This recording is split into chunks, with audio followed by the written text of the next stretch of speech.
Here is Moeen bowling. Oh, he's got him! He's got through Jadeja, he's bowled him. Oh, what a bonus that is for England before the new ball. They've seen off Jadeja. Moeen got through his defences. And India won 75 for 6. Angled in and turned away and hit the top of off stump. An absolute peach from Moeen. Yes, a big wicket that. Good morning, everyone. Welcome to Lord's for the 5th and final day of what could very well be a classic test match here. It's absolutely perfectly set up, all results possible. Who's favourite? I don't know, but 181 for 6 is the Indian score. They lead by 154. Rishabh Pant is lurking there dangerously on 14 not out. There's not much, in fact there's very little at the other end to keep him company. So all sorts of things thrown into the mix today. It should be a terrific game, and I hope you can stay with us for all of it if you possibly can. The crowd's coming in. It won't be a full house today, I don't suppose, but there were certainly some very energised spectators waiting outside the North Gate as I made my way in this morning. Everyone had a bit of a spring in their steps because it's wonderful to get a test match at this stage, at the beginning of the final day, with everything up in the air as it is. Only one thing could spoil it: Simon King. Couldn't it? No, but it's not going to spoil it, Agus. It's not going to spoil it. Good morning. Hello, good morning. Yeah, I'm not going to come on the pitch suddenly and spoil things, don't worry. Thank goodness for that. No, you're absolutely right. So the weather was the one thing that could have affected the results, and well, I'm pleased to say that there's going to be no issues with the weather today. It will stay fairly cloudy today. Quite a brisk northwesterly wind, you might notice that. Yeah, cooler, not particularly warm. Yeah, cool. That northwesterly bringing that cooler air in. So yeah, temperatures today only really getting up to about 17 or 18 degrees. So actually pretty disappointing for August. Not that anyone on the cricket pitch field really cares about that. And there could be some brighter skies developing much later on this afternoon. But on the whole, it will be staying fairly overcast, but at least dry. Lovely. Thank you, Simon, very much indeed. And we'll talk to you for the next test match, of course. So that's good news. That just sort of finishes everything off for it, doesn't it? The weather's fair and not particularly warm. It's not particularly warm, actually. It's a bit of a jumper and a bit of that sort of feel to it. And yes, he's right about the wind has changed now. It's blowing straight across the ground. It's tugging at the MCC pennant up on top of the grandstand. We'll get Michael Vaughan's thoughts and Deep Dasgupta in a second. But rather left things hanging last night with Mark Wood. He flung himself to try and stop the ball going for 4 down at the far end. He did save 1 run, but he went off clutching his shoulder. Of all the things for a fast bowler to do, well, you know, he's keen, his athletics and so on, but you look at that, you think, whoa, that really could be a very nasty injury. Let's see how he is, because a little earlier he spoke to Alison Mitchell. Mark, first question to ask is, how is your shoulder? Are you fit to bowl? It's pretty sore at the minute. I haven't seen the medics, so I'm going to have a conversation with them now. Obviously, 3 for at Lords, I'm pretty desperate to get out there.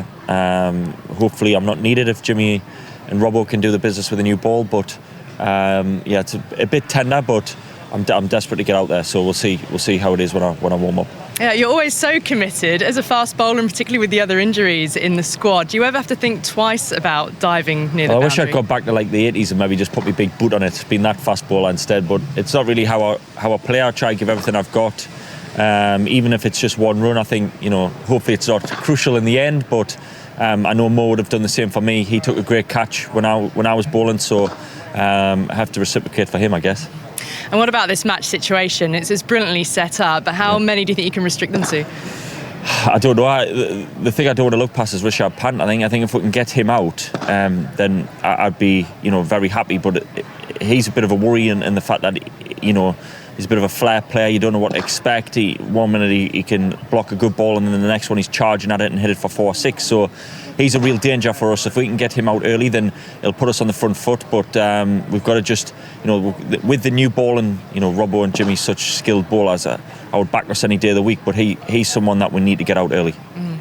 And how is the pitch playing as regards a chase, whatever size that may be? I don't know, it's been a bit different. So we've had a couple keep low and a couple, you know, take off a little bit. So that's, as a batting side, you think, oh, we've got to bat last on this. But at the same time, there was that middle session where Pujara and Rahane played really well. And at some points we're thinking, well, how we're going to get them out? We tried bouncers, Moore got a few to grip, we tried some Yorkers, we tried line and length, wobble seams, so we tried plenty of things, but them two played really well, which gives us encouragement as a batting group that, if we build a partnership, it does get easier on the wicket. They've obviously got quality bowlers, so we've got to be wary, but like you say, if we can restrict them to as little as possible, then I would back our batting lineup.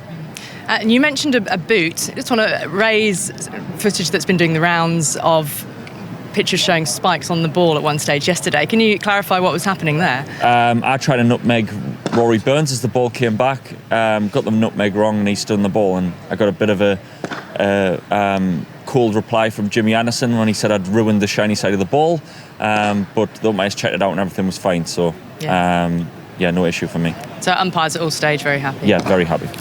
Hope the shoulder is okay. Good luck for today. Thank you, Ali. Cheers. There we go. That's Mark Wood talking, about half an hour or so ago, perhaps more than that. I have seen him bowling since then, out on the outfield, trying to warm up. Was he bowling at full pace? Difficult to tell in a warm-up situation, but I don't know. Michael Vaughan, deep good morning to you as well. What do you think about the fast bowler? I mean, there are accidents waiting to happen when they fling themselves like that. Land on a shoulder. I mean, Ollie Pope has suffered 2 really serious shoulder injuries through doing that, and he's not even a bowler. Yeah, I guess it's the nature of the modern game that players are flinging themselves around the outfield. I actually look at today and think if England have to turn to Mark Wood, they're in a tricky position, because you're going to throw the new ball to Jimmy Anderson and Ollie Robinson. Realistically, for England to win the game and to fancy chasing whatever India set, you think that Jimmy and Ollie are going to have to do the damage. They'll probably bowl 4 or 5 overs each. That's 10 overs. If they survive that, Indian, you have to turn to Mark Wood. That lead will be over 200, and it could be trouble for the England side. So I've woke up this morning. I've seen the Test match in Jamaica with the West Indies just getting over live. Kemar Roach, 9 wickets down. Where was Shannon Gabriel when he needed? Exactly. What has he done? Yes, exactly. Why did he do that? And 21,000 people have already bought tickets for the day. It will be full because people will be streaming in. You get excited about most days of cricket, I must admit, but today especially, this is going to be an absolute cracker. It is, and it's really difficult to predict, isn't it, Deep? Morning to you. Good morning to you, Sam. Your first Lord's Test? I mean, that's amazing, isn't it? After day 4, you're still in it. I mean, you have all 4 options open and on the table. So yeah, I mean, this is just amazing. This has been a really, really good Test match as far as India is concerned. Well, need another 25-30, as I've mentioned before, yes. I guess. Rishabh Pant. The other thing I think Michael was mentioning off air about number of overs India get to play as well. I mean, you mentioned about 10 overs. If they actually go on to play 10-15 overs, that would mean add another 2 overs for the changeover, that many less overs for England to chase it down. Yeah, then the draw starts coming into the equation if they bat too well. Exactly. Just thinking, I mean, if you look back at the first day of this game, when Joe Root put India in, they're 276 for 3. Difficult to think of them being in a potentially losing position now. I mean, a lot can happen in a Test match, but for them, they lost 7 for 88 the next day, 364 all out. You can see how the sort of the shift came about, can't you? And then, of course, Joe Root's brilliant innings. Although England were 23 for 2, 108 for 3, but that innings has obviously got England that little slender lead, has kept them up on par. Then the 3 wickets fell quickly yesterday. Then there's that stand with Pujara and Rahane all afternoon. Then a little clatter of wickets at the end. I mean, it really has been a roller coaster, this game. Absolutely. And why I'm saying India needs another 30 at least to be competitive, because 160, 170, anything less than 180, that makes Joss Butler, Sam Curran, Johnny Bairstow that much more dangerous. Yeah. Because when they come out to bat, let's say with 80, 90 still required, they still need to defend a bit. But if they come out to bat with 40, 50 required, they can just play their natural game and just quick fire 20, 25 and the game's over. Yeah. So from that perspective, I think, if you need another 30, I mean, from an Indian perspective, you need another 30 to keep that pressure going even for middle order. But end of the day, it's about Joe Root, isn't it? I think some Indian supporters, I know you too, will be unhappy if India lose, not least because of the selection. I mean, if this tail gets blown away, and if the ball is turning a bit, but they've only got Jadeja. I mean, I know what you're going to say, but you've been saying it from the start, to be fair. You know, where is Ashwin? Absolutely. I'd say the morning of day one as well, you needed Ashwin on this surface, or for any surface, and it's an absolute green top. I can understand if it's an absolute green top and you go in with 4 seamers. But again, it's not between Jadeja and Ashwin. It's between Ashwin and a 4th seamer. And I guess, you would miss him today. Not sure who's ringing the bell today. I don't think it's Farouk Engineer coming down for another go. He'll be here. He'll be here somewhere, that's for sure. But anyway, as I say, the bell has to come out onto the outfield now. It's sort of built into a wooden structure. So whoever that was down there in the distance did a good job, and he's wandering off. The sun's trying to break through. I have to say, let's see how the next 6 hours pans out. But I think it's got the making of one of the great England performances. If you actually think about what England are going through, with no Ben Stokes, Stuart Broad pulling out 2 days before the Test match start, and we arrived here on day one not thinking Jimmy Anderson was going to play. Ended up Pfeiffer, winning the toss and bowling. Everyone would have done the same, but then that goes against you. Only get 3 wickets on day one, to come back on day two and to blow away that Indian tail so quickly, and then to think that you're looking at 364 with an England batting unit that it doesn't get that kind of number often. And again, it's the captain that stood up. And then the bowlers that, Mark Wood in his interview just said, they tried wobble seam, they tried Yorkers, they tried bounces, they turned to mowing. They really have been stretched in terms of their skill levels and mentality. But it comes down to this, which set of players have got the mentality to get their team over the line. And to be fair to Pujara, I mean, that ball that Wood got in with exploded, really. I mean, there's one or two things going on out there. Aggers, England don't win Test matches easily. Just a little warning. We know. No, Michael, does any team win Test matches easily? No, but you get some teams that see off a target 1 down. England don't chase targets 1 down. We'll be strapping ourselves in today, Deep, and so might you as well. The umpires are on their way, and the England team are gathered at the steps at the far end there in front of the pavilion. I can see at least one Indian batsman arriving as well in the distance. There's the other. There's Pant coming out behind his partner, Ishant Sharma, who came out into the dark last night. It was an unusual situation, but then again maybe underlines what we were talking about, in that neither side wants to play last night. Yeah. They both wanted to get off because of the bad light. England didn't want to give India any more runs and wants to take the new ball, whereas India, of course, they wanted to get some time out of the game and not lose another wicket. So it's not often that you see both teams keen to go off. But also, Aggers, a very, very strong indication that Joe Root and his team already know that chasing this target's not going to be easy. Yeah, absolutely. They didn't want to gift India another 10 runs last night. They wanted to get off the pitch. It'll be interesting what they go with here, though. Rishabh Pant on strike. Will they bowl the off-spinner just for a few balls, just till Ishant Sharma's down the striker's end? We'll wait and see, but it looks, if we got it, I'm trying to see who's taking the caps off. I think it's Anderson. Anderson to go straight away with the new ball by the looks of it. You mentioned Andrew Strauss. I can see him walking around the boundary here. It's the last day, of course, of the Ruth Strauss Foundation match. They've raised over £1 million, which is brilliant. And thank you, everybody, for your generosity. £1,024,216 is the total at the start of this last day, and that's incredibly generous. I know there have been some very emotional interviews, and Andrew, Mark Chapman, going out there and talking about their own personal experiences has really helped that, obviously. It's a really important issue, something that everyone needs to talk about, and thank you so much, everybody, on behalf of that foundation for the money that you've all helped to raise. As is always the case, Rishabh Pant is already on 2 today, because he always runs a double. Just run 2. So no wonder he plays shots, because he's already on 2 night out this morning. He's ticking, and let's have a look. We're going to have Anderson from the far end. He's bowling to Pant. Has he got the new ball in his hand? I was looking at Andrew Strauss there at the time. He probably has.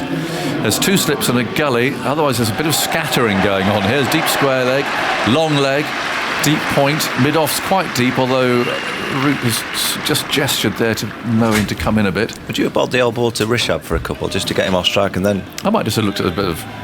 see how he plays the spin. I mean, I think we're getting an indication. But even the old ball to Jimmy Anderson now, just to give him a single or 2 after 3 balls, then you get Ishant down with a brand new cherry. No, that makes sense. But the new ball's in Anderson's hand. Umpire Illingworth has still got his arm outstretched, waiting for a precise 11 o'clock start. The sun's trying to break through. It's a bit watery. And Pant is waiting. He's over his bat now. And here we go. The first ball of the last day with everything set up.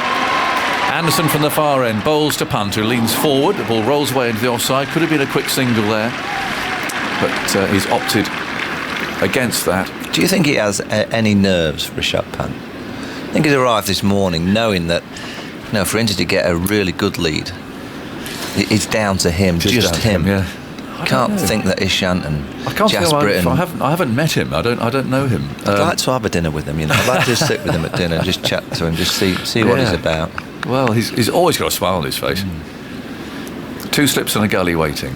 Anderson round the wicket comes in, bowls. He has covers up here, lots of time.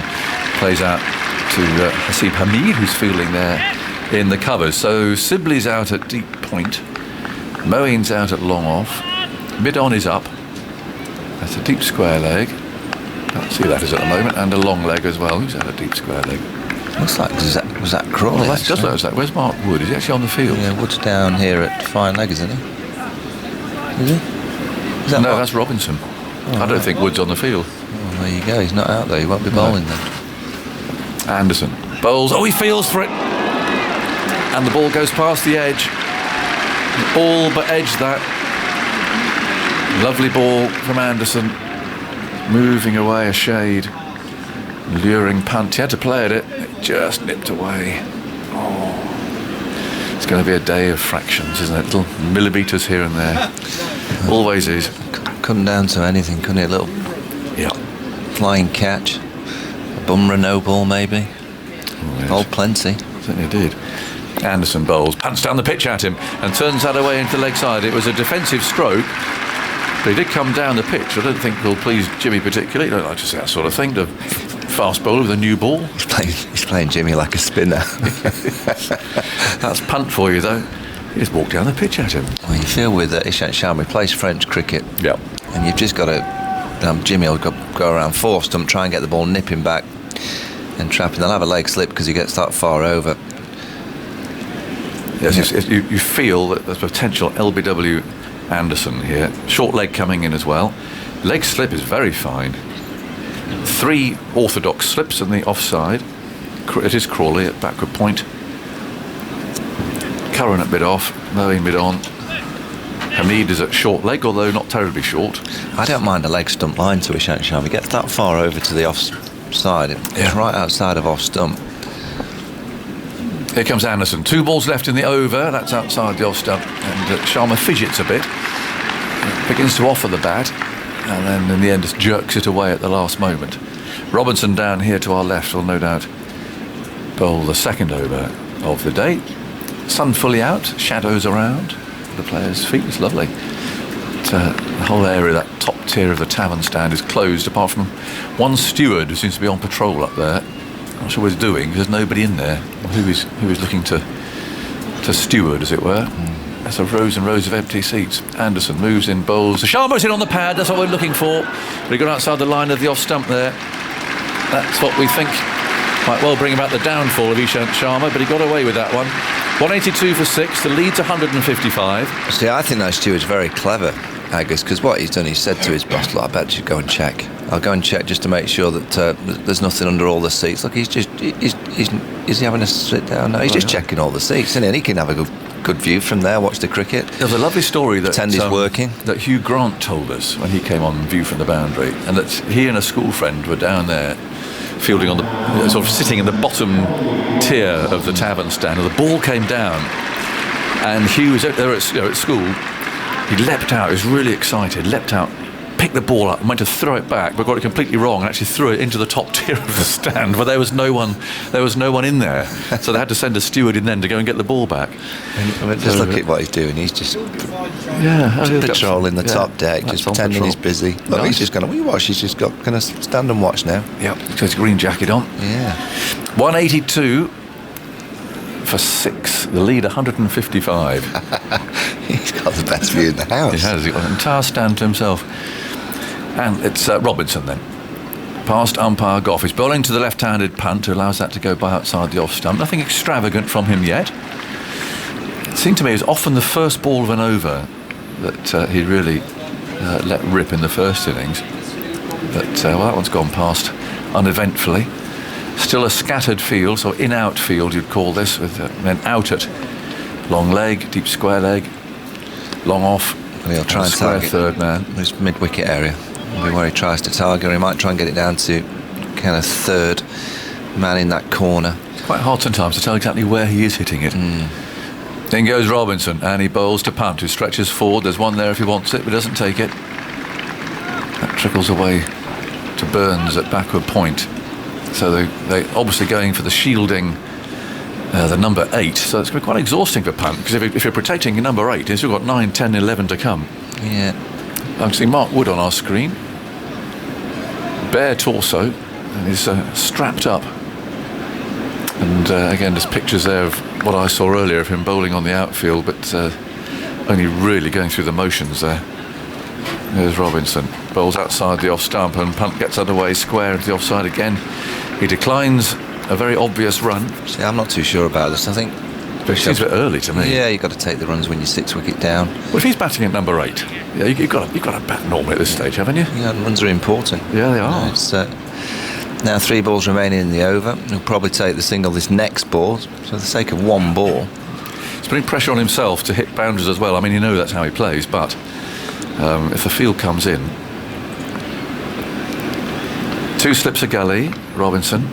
Rocks his shoulders, moves in and bowls and beats Punt outside the off stump. Didn't do very much. It was just a fairly straight ball that Punt offered the bat at. But again, that's a little bit of a warning sign that this new ball will certainly do a little bit. It goes up the slope. Yeah. We've seen that one that's beaten the outside edge from Jimmy Anderson, and now one from Ollie Robinson. So there will be movement there with the new ball. 2 balls to go. What's he going to do? Well, the field doesn't change. Yeah, it hasn't. That's interesting, isn't it? They're still out. Roots at slip. Robinson moves in, bowls, and Punt steals the single. They're pushing it away to mid-wicket. So there's going to be 1 ball at Ishant Sharma. It's interesting because Root clearly is still protecting the boundaries, isn't he? If he brings them in, there will be, as I was saying, sort of an obligation almost, because of the way that Punt is playing, to hit boundaries. Yeah. And so Root's trying to deny him that opportunity. But with this kind of situation, you could quite easily see that those overs start to tick down. Yep. And all of a sudden, if India get 1 partnership, England end up looking at, say, 200, 210 with only 70 odd overs left. Yeah. 3 and over on the last day. Lots of kids here in the crowd. It's nice to see the camera picking them out there on our screen. First trip to Lord's for many, I'm sure. The leg slips there as Robinson runs away now and bowls to Sharma. It's short, he pokes it away. It's in the air for a little while, but landing well short of Hamid, who strolls in from short leg to field. That's the end of the over. There's 1 run from it. That Punt will start on strike, and I'm told here that Mark Wood is with the medical team and he's being assessed, but he's hoping to be on the field at some point. So that's word from the England dressing room. Is he allowed to come on and bowl straight away? Not with a soft tissue injury. You've got to wait at the time that you're off. All right, so I do keep changing that law, to be honest, but you get certainly like sort of 10 minutes, but then after that, the time that you're off, you've got to be on before you can bowl again. No, you got Jimmy Anderson playing with his ankle strap. Yes. Last thing you want to see. Looks like he's just making sure that the Velcro straps are a little bit tighter. It's a huge strapping, isn't Mark Wood can't even be. They can't be thinking of bowling if he's not out there. Well, there's no point bowling What's the point? unless you're 100% fit. Yeah, but also, he'll have to come on and then wait his time that he's been off to bowl. But if you can't bowl properly, you're just going to get. If Punt is in, he's just going to flay you. It's one thing to come in, but try and bowl with a sore shoulder or bowl a bit slower than usual or something. It doesn't work like that. These boots are amazing. They've got laces, they've got Velcro, all sorts of things. He's strapping up there. Did you not have laces when you? No, we didn't have Velcro. Oh. We had we had laces. They were very heavy. Well, not the laces, but the boots. What was that term? Did you get your boots made by? Yes, Mr. Basin. Yeah, that's it. Yeah, draw around the shape of your foot with 2 socks on. felt tip pen on a bit of cardboard, send it off. 183 for 6. Anderson's on his way then, bowls and Pants on the back foot, steering this away for a single out to Sibley. But they don't take the run. 183 for 6. They came back and you'd know it was your box. And for us, it was a big investment. For played a lot in those days of professional cricketers, and you'd open up the brown paper, unwrap the brown paper, and there was the shoebox. You'd open it up, and the smell of the leather and the leather sole. Absolutely beautiful. And somehow they'd fit, because you literally just draw around a shape around your foot with 2 socks on. Here's Anderson bowling, punt struck on the pad.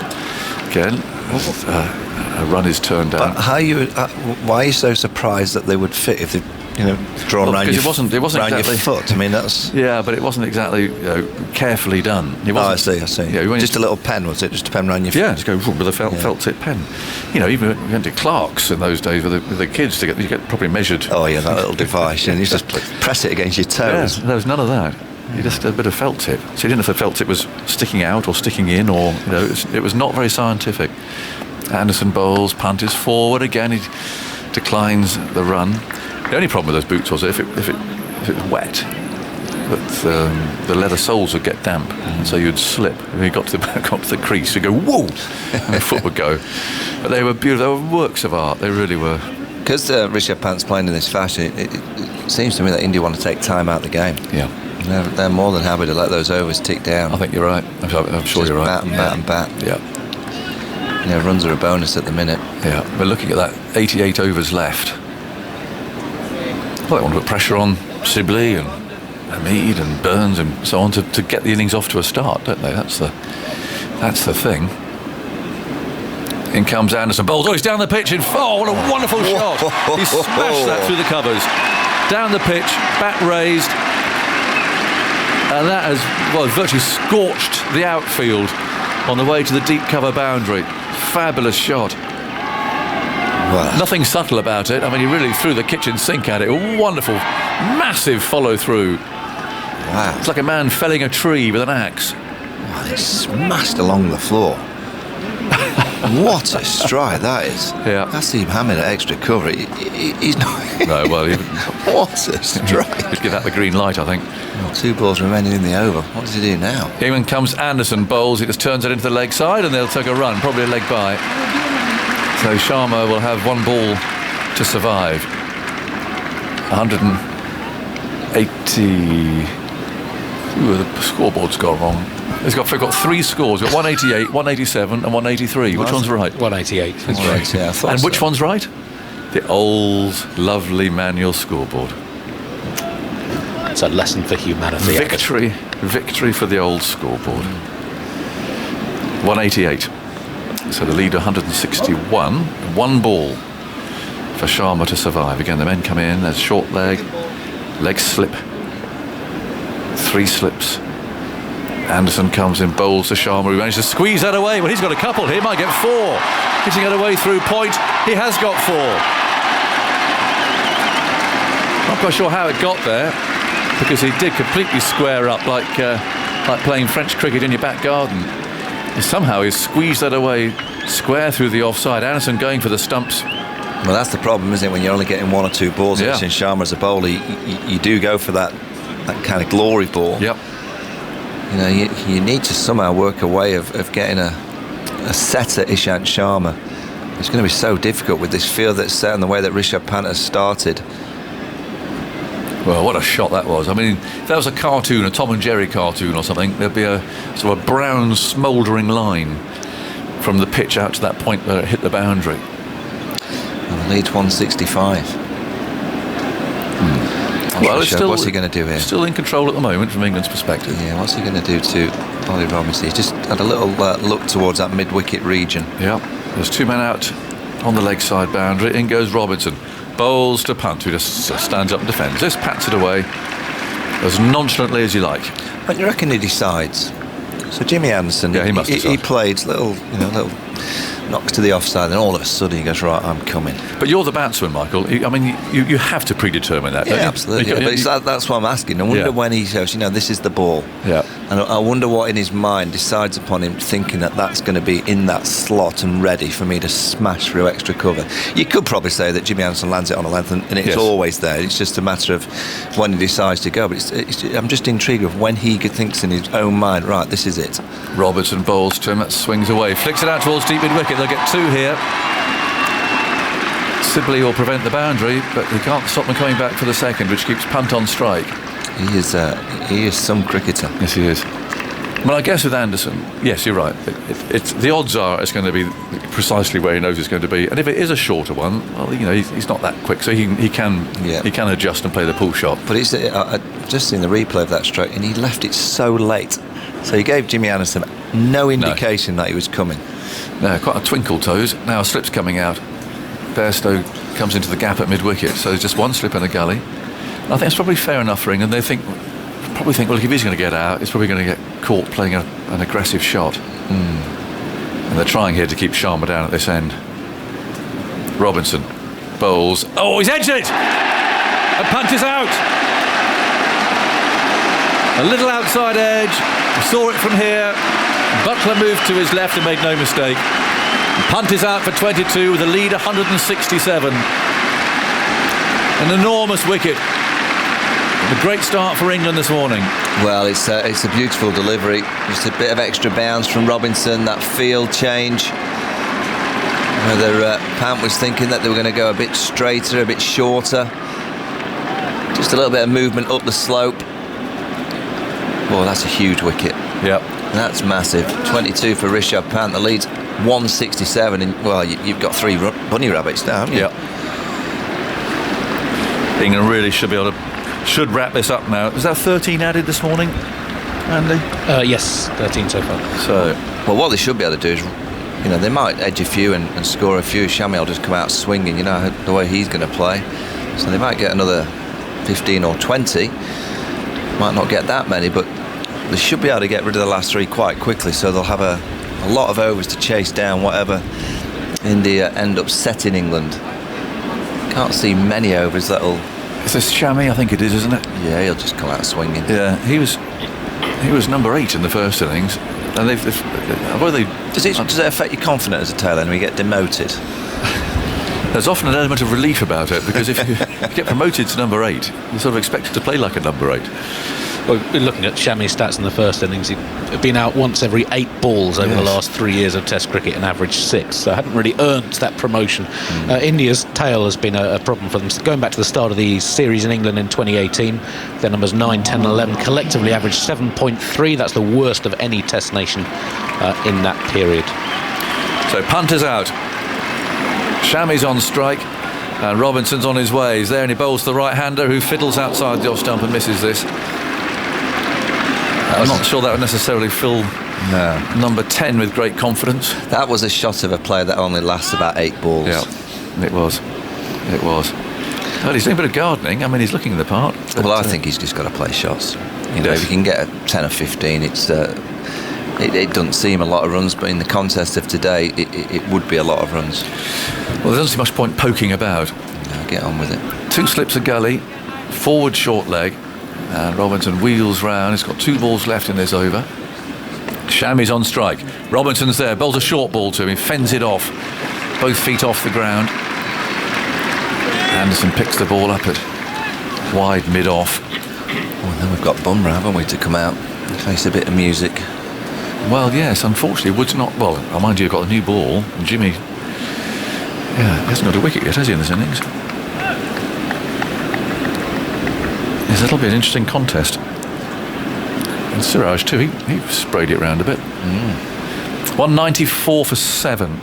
Here's the last ball of the over. Robinson goes in, bowls it down the leg side, stopped by Buttler. And that's the end of the over. The only thing I'd say about Robinson is he does bowl quite a lot of balls down there. It's funny, whether he just loses action slightly at one moment. He bowls he's a lovely bowler, but just every now and then whether he's doing something different with his wrist or something, that stray ball does come out. Bumrah next, and then Siraj. Do you think Ishant's got it in him to go up in the gears? No. You know he hasn't. Don't ask me that question. Well, I'm just it's the conversations of tail enders. So Shami and Sharma had a quite an in-depth chat. Now, what are they talking about? I don't know. I mean, Ishant Sharma's got cover point on the boundary now. Yeah, well, he can get a single there, can't he? In comes Anderson, bowls, he steps away, slashes and gets 4 over the slips. And I think that's probably the way to go. Absolutely. It's an absolute swipe. But hanging round isn't going to do him or India any good. But another 20 or 30 runs off the edge, no matter how they come. Yeah, you're absolutely right, because I think this is what India have to do, just swing and hope that they have a bit of fortune. Mohammad Shami's confidence with the bat, I mean, would it take a huge knock thinking that England are trying to get a single for Ishant Sharma to get Shami on strike? I think Sharma might be looking around thinking, this is rather good. I don't think they've had that before. Man on the deep point boundary, and now we've got he's going out. Leg slips on the way. It's that kind of day, isn't it? That any boundary it feels massive. Yeah, it does. In the context of the game, and the captains will be changing the field pretty much every ball when that boundary comes. Square leg goes on the boundary to Ishant Sharma. I can't imagine that Ishant's thinking of playing the pull shot. You've got to remember who is batting. I think someone down here at third would be better, because that's where the ball's going to go if he's swinging. Then comes Anderson. Can he get up right up full, I wonder? No, it's down the leg side. Sharma gets across to the offside and misses the ball.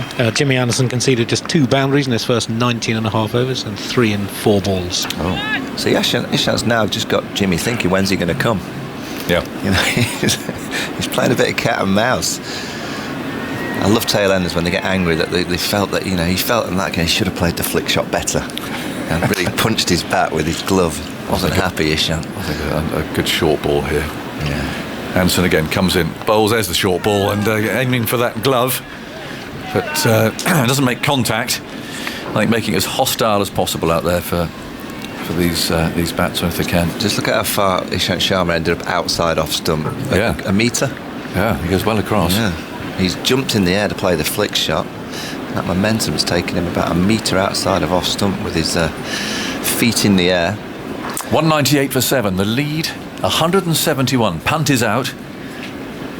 Anderson stretches out again, moves in, bowls another short ball, and Sharma actually stayed this side of it that time. Had he gone scuttling across like the previous ball, that wouldn't have been very nice for him, but it flew past the grill of his helmet. Yeah, it doesn't look like he's got too many options on the back foot. No. Ishant. I think he's got a flick off the hip that he could get away. Third, he's going to go down onto the boundary now. Johnny Bairstow from second slip.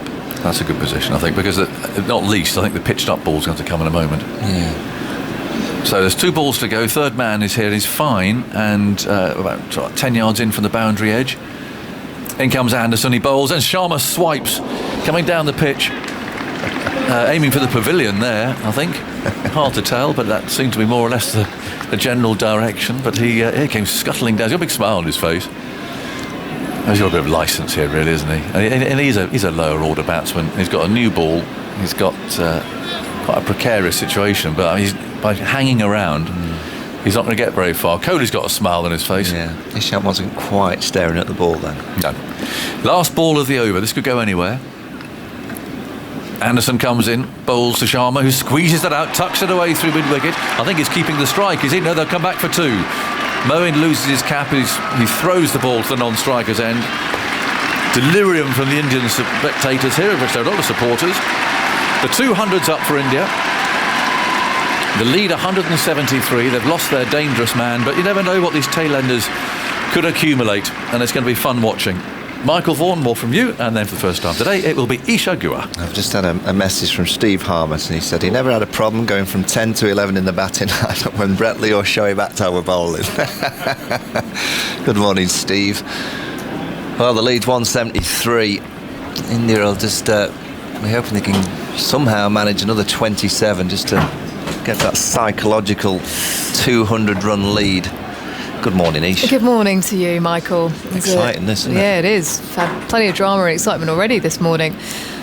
Gentle hue across the ground here at Lord's. Breeze is up as Robinson will continue from the nursery end, and Mark Wood is on the field as Robinson bowls. It's chipped up in the air by Shami out to the deep cover boundary. There's 2 slips in a gully in position, so loads of space on that offside. And he gets it away for 4, 204 for 7, a lead of 177. Yeah, this is going to be fun because they're going to play lots of shots. Nice shot from Shami. Mark was just over the boundary. I've just bowled into the physio. He is off the field. It's a bit strange, actually, because if he's coming on now and they're thinking of bowling him, Why wasn't he on at the start? Yeah. Cover point on the boundary, no surprise. Every boundary that comes, you just feel there's a huge momentum twist in the game, but it just feels big. Every boundary will do today. Short leg has just come out. Hasib Hamid has positioned himself at an extra cover, so just plugging that gap. As you mentioned, deep point out on the boundary now as Robinson pushes away. Bowls short. Shami tries to swat it away like a fly that's approaching him over to the leg side. He misses it by about a metre. It was like a sweep shot. Well, Shami's getting towards that 8-ball mark. He's faced 5, and this last one, well, you've right. He's sort of ducking and trying to work the ball over to the leg side with those wrists, not full extension at all. As Bairstow's gone down to kind of a fine third because of the element of the top edge going down there. Robinson again bowls back of a length on his toes, up off his feet. Shami works it out to deep backward square for a single and moves to 5, lead of 178 now. Overs after this left 85 and that lead 170. You said that psychological edge of 200 or more. Well, 200 under 22 will probably taken 5 or 6 overs. That takes that down to about 70 odd overs, 2 off, about 75 overs for England to bat. If they get to that lead.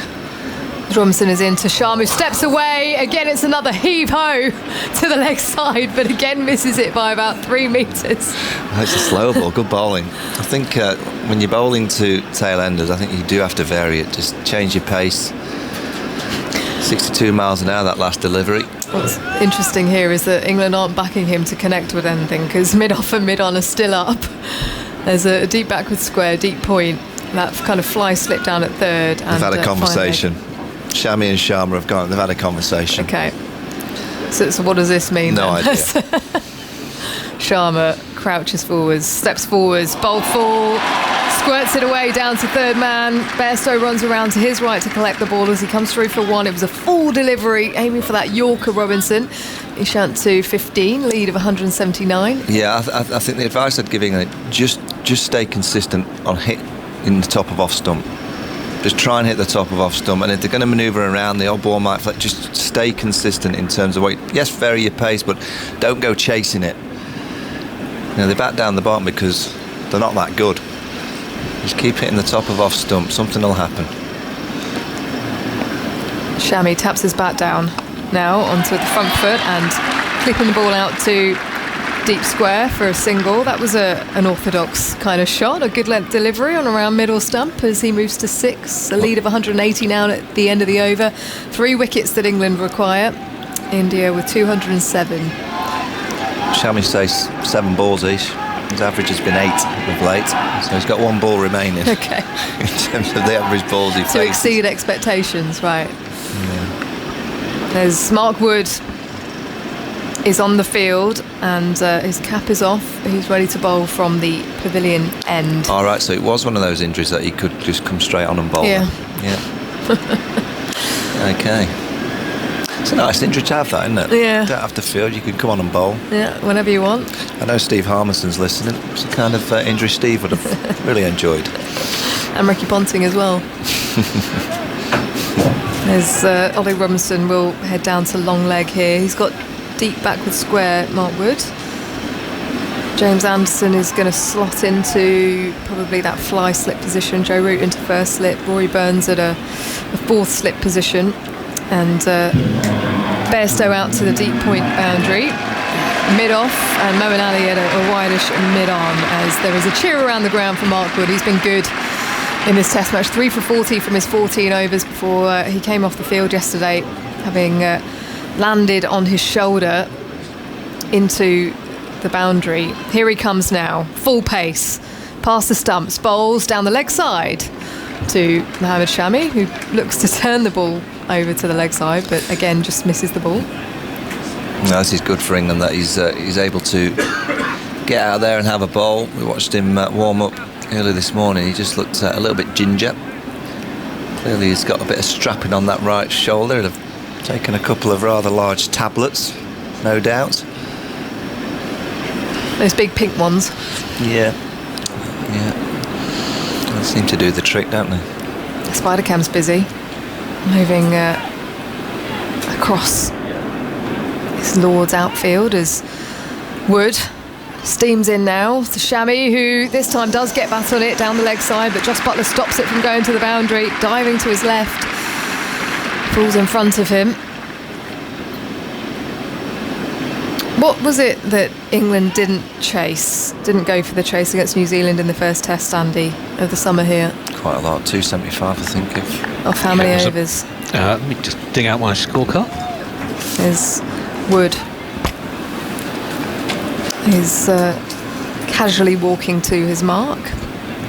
Spins around now as 273 and 75. right. Is Wood. It's past the stumps. This time short, lethal, and it's taken at fourth slip. He's been struck, but Shammy is not moving. So whether that caught any glove or not,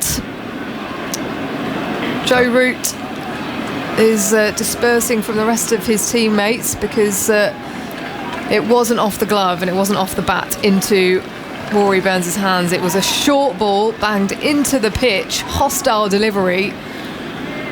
Shammy took his eyes off it, and we're looking now, struck him on the shoulder as he jumps up. It's a brilliant decision because it's so close to the gloves. Richard Illingworth's had a tremendous game. That is a great decision. That split second to make the call, it's a brutal delivery. Shammy was jumping in the air. It was fantastically directed. Wood comes in again, short again, and he sways out of the way of that one. Mohammed Shammy looking to get back, arches his back, and he was almost looking to lift it over the keeper, but couldn't get anything on it. Yeah, just looking at that previous delivery and the replay, I don't know how that's missed his glove. It's gone sort of between his glove and his forearm, underneath to hit him on the left shoulder. As it's popped up to Rory Burns. So Wood, plenty of aggression, comes in with pace as that is played back to him just in front, and Wood diving forwards to stop the ball, and yeah, that doesn't look good again. He's sort of holding his arm, holding his right arm. He landed on his right shoulder yesterday in the outfield, and he's being asked if he's okay, but he doesn't look good. It's grimacing. Yeah, it's clearly an issue, this right shoulder. If it was just bruised, or you just get on with it, but clearly there's something that's a little bit worse than that. You can see he lands on that kind of right elbow and presses down. This next ball will be interesting. 89 miles an hour, that last delivery. It's been getting up to 94 miles an hour in this test match, but on average around 90-91. Speeds of 86-88 in this over as he's in again. Shammy this time whips it to the leg side. Moeen Ali cuts the ball off, diving away to his right, and stops them from taking a single. So end of the over, 207 for 7. A lead of 180 here on day 5 of this Lord's Test match. Bubbling away nicely. Plenty of people in. A few seats still available here at Lord's if you fancy getting some tickets. But yeah, we're all set for a classic, I think. As Robinson will continue from the nursery end. Michael Vaughan has stepped out. Email from Andrew Jones. Please thank Isha for her advice to visit Drummond Street near Euston Station for great Indian food. She mentioned on commentary earlier in the test it was a really good way to finish my first ever visit to Lord's before boarding the sleeper back to Aberdeen last night. Oh, I'm glad you decided to go along, Andrew. I did receive a tweet after I spoke about it, because the last time I'd actually visited was about 4 or 5 years ago, and someone said that it had been demolished because of the HS2 being built. So I was a bit worried that it wasn't there anymore. So glad to know it is. As Robinson is in, Sharma guides the ball out to deep point for a single. Good let delivery on the off stump as that lead extends to 181. He shot to 16, 208 for 7. Just saw Ashwin on the balcony sitting behind Virat Kohli, and I just wonder what was going through his mind, thinking, let me at them. As and when England get out there to bat, as Phil Tufnell sat down now next to me in position. Phil, you well? Morning, Isha. Yes, no, very well, enjoying this immensely. Shami still in his crease, tucks the ball to the leg side in front of the umpire, out to deep square for a single. Moves to 7, 209 for 7, 182 is the lead. That feels like an easy single. Yes, it does. They're doing it pretty well, actually, India at the moment. I don't know They're just whether picking up he's ones and twos. He's taking himself out now, Joe Root, into that mid-wicket from first slip. Andy? I mentioned Shami's recent batting struggles. He's now faced 14 balls, only the third time since the start of the 2018 series he's made it past 12 balls in 31 innings. A few not-outs in that, but still improving day by day. As Robinson is in full to Sharma, struck on the pad, it's given. That looked pretty adjacent, it sort of hit him, and then he kind of fell over to the offside.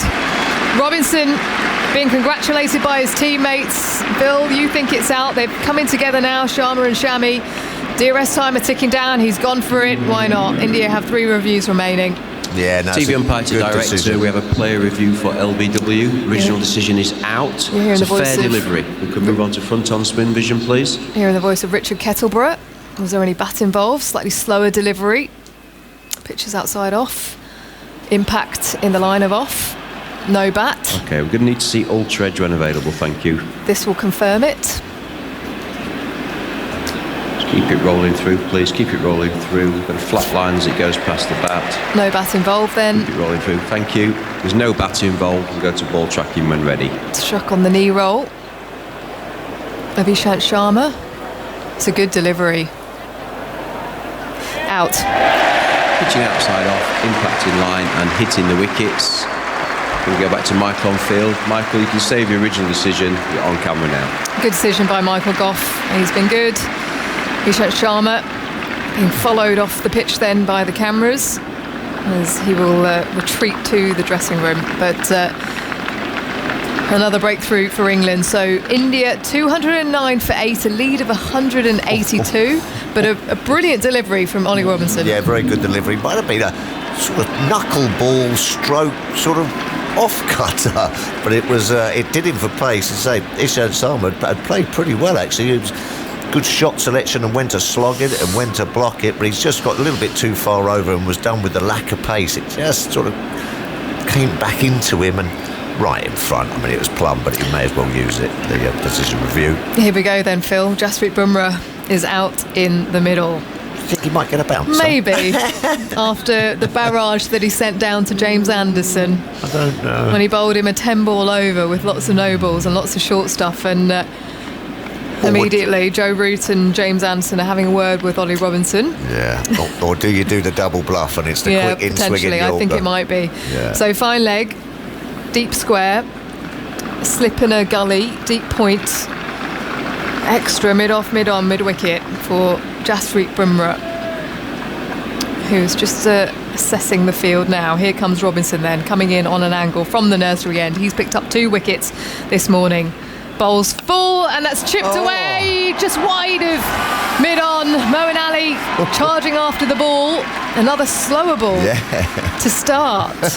Not something he was expecting, but he's off the mark. Jasprit Bumrah with a couple, 211 for 8, lead of 184. Played that quite nicely. He obviously saw it and just waited for it and just clipped it over mid-wicket. Well, he did play a wonderful sort of front foot hook, if I remember rightly, at Trent Bridge. So it went for 6, didn't it? So he's obviously been practising on his batting a little bit. He has. I saw him play a knock in a warm-up game in Australia where he just pounded it everywhere. It's his first class 50. Yeah. As we're just looking at that replay of the Ishant Sharma dismissal, it looked like a flying saucer coming out with the seam rotating as it came down the pitch. Yeah, it was an interesting ball. Clever. So Joe has moved into mid-on. And Moeen Ali is back as Jasprit Bumrah plays the ball to Joe, trying to launch it up and over him. Another delivery on the stumps, this time full pace from Robinson. Yeah, nice swing at the bat, that. You just got to keep patient, haven't you, if you're a seam bowler? just imagine that you'd be bowling like with the likes of Virat Kohli, but when the tail enders sort of have just a license to swing, it can throw you about a little bit. You go Yorkers, bumpers, slower balls, you can lose your method. Another field change. Joe Root has now moved across to mid-off, and James Anderson has switched and is heading out to the long-on boundary. Moeen Ali as well, out to deep mid-wicket. So one more ball left of the over. They want Jasprit Bumrah on strike for the next one, as Robinson is in full edged, falls in front of a diving Jos Buttler. Jasprit Bumrah's nearly swung himself off his feet. And then practice an elegant, beautifully sort of styled cover drive. Well, it's all happening here, Phil. Maybe you can just take us through that final delivery. Another slower ball catches the outside edge. 211 on the board then for India. A few words from you, Phil, and then it will be Simon Mann. Yeah, it is all happening here at Lords. It's been a brilliant morning. We thought it was. As I was coming in, there was a buzz of excitement round Lords as everyone was getting their coffees and making their way to the seats. It's bubbling up beautifully here. And a good bit of bowling by Robinson. He's mixing up his paces as well. I don't think we see enough of that slower balls to tail enders when they're going for the big yahoos and trying to slog their way to some sort of total. Lead of 184. India Simon. Hello. At least you remember my name. I think Isha forgot it as you handed over there. Yeah. I'm going to welcome, what's his name? Yeah. Oh, hold on a minute, give me a minute. That's normal these days, don't worry. 211 for 8. Here's Wood going in to bowl to Bumrah, and Bumrah edges, but through a vacant backward point area. And they've got a single. Shami. Not Bumrah. Shami 8 with that single. Bumrah on 2 on strike now. I can understand, because it's been all action. I mean, we've had Pant slogging away, and that was a crucial wicket. Beautiful ball just to get that outside edge. But they've done all right, the Indian tail. We've all been knocking it a bit, thinking that they were just going to fall over. But, yeah, they've done all right. Hamid is doing up Bumrah's bootlace there. He's saying to him at the same time, when I come to bat later, bowl me a nice half volley outside the off stump first up, will you? Take your gloves off and do your own bootlace.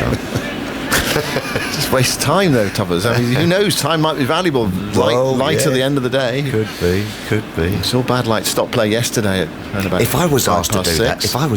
that, very quietly, I'd tie it to the other shoelace. So when he sets off for a quick single, he'd fall over. Yeah. But you've got to play the long game, Tuffers. He's going to be bowling to you later. 212 for 8. Here is Wood bowling to Bumrah. There's a wipe at a short ball and misses it. Oh, that was horrible. I like these two men down here. There's a deep, fine leg and also a deep, fine third. So he's very fine as well. He's like fly slip, really. Fly slip and fly fine. Fly fine, yes. They're very... Just check your teeth, you got them in this morning? I have indeed. Yeah. No, just for that shot, because if he's going to bowl bumpers, Bumrah's obviously going to take it on top edge. He'll either go for 6 or out. But he's given that a real whack. Couple out on the pull as well, in front and just behind square. Bumrah waits. Wood steaming in from the pavilion end, bowls to him now, and here's a slog at that and misses it. I mean, that was a horrendous stroke from Bumrah. That's a yahoo. That is a yahoo. Oh, well, love it. Don't you love Test cricket? Yeah. Where would that have gone if he connected with it? It might well have gone for 6, actually, over the wicket-keeper's head. The moon. Well, we saw some thrilling Test cricket last night in the West Indies in Jamaica. Incredible finish to that game, with West Indies winning by 1 wicket. I think this could go right down the wire. It might do. They were chasing 168. Yeah. Wood goes in to bowl to Bumrah. He's with him now, and Bumrah. Oh, he gets that to the right of Buttler. He was looking to hit it in the leg side. Don't know how he got it there. He got to the right of Buttler through first slip, down towards deep fine third, where it's picked up by Jimmy Anderson. It might well have come off the glove. Did he give a run? The umpire must have come off the glove, I think. Well, Buttler was going down the leg side, and then it's done him. It's sort of like a deflected the other way past first slip. Yeah, glove. Bizarre, really bizarre. I mean, it would have been caught by first slip fielder. And the odd thing is, you've got numbers 9 and 10 out there. England got the new ball, and they've got 4 men on the boundary. It's I mean, chaos. There's a gullyish or forced slip Burns, but no slip fielders. Not sure they're 9 and 10 so much as 11A and 11B. 11A, 11B and 11. Well, no, they're 11B and 11C, aren't they? Yeah. Oh dear, but you do get carried away sometimes. I mean, what's the matter with hitting the top of off stump as if you'd be bowling to I don't know, Tuffers. 2-13 for 8. This is Wood going in now to bowl to Shami, and Shami, the ball seems to go right through his body. Has he got a hole in his Well, it body? goes over the top of off stump. He's poked at it and missed it. I'm sure my bat had a hole in it sometimes. Oh, this is great stuff. Mark Wood absolutely steaming in. Oh, and the crowd have just seen it on the big screen. He went over the top of middle stump with Shami both feet off the ground. You get the feeling that 200 is very psychological. It's 186 the lead at the moment. And it's great fun. I'm not sure it's great fun for Shami and Bumrah because Wood is really bowling out the wind here. Running into bowl again to Shami, and Shami's beaten again. He goes through that hole in his bat once more. It's over the top of off stump. Well, it's remarkable they survived in that over. I don't think too many actually hit the bat, but they did manage to survive. I suppose what it comes down to is how many balls are hitting the stumps. Yeah. 213 for 8, but it's all in at the body. It's short of a length. We won't run out of time here, will we? No, there'll still be overs left. I mean, sorry, I'm just thinking. At the moment, it's fine as far as time's concerned. Yeah, I mean, there might be an issue with light at the end of the day, although I heard the forecast this morning suggesting there might be some brightness towards the end of the day. The cloud might break up a bit, which would be good if the light goes a bit early, doesn't it, this time of year, middle of August. Right, what happens here? I like the way Robinson's just bowling a couple of slower balls. Yeah, well, I mean, it is slightly bizarre. They are 8 weird. down, and there are 5-6 fielders on the boundary for Jasprit Bumrah. Well, he's only playing one way, isn't he? Well, he's got any sense. Just blocked for a bit. Yeah. Here's Robinson bowling a short ball. He swings that away. It's going out towards deep back of square leg on the bounce, and they're through for a single. Curran sends in the return.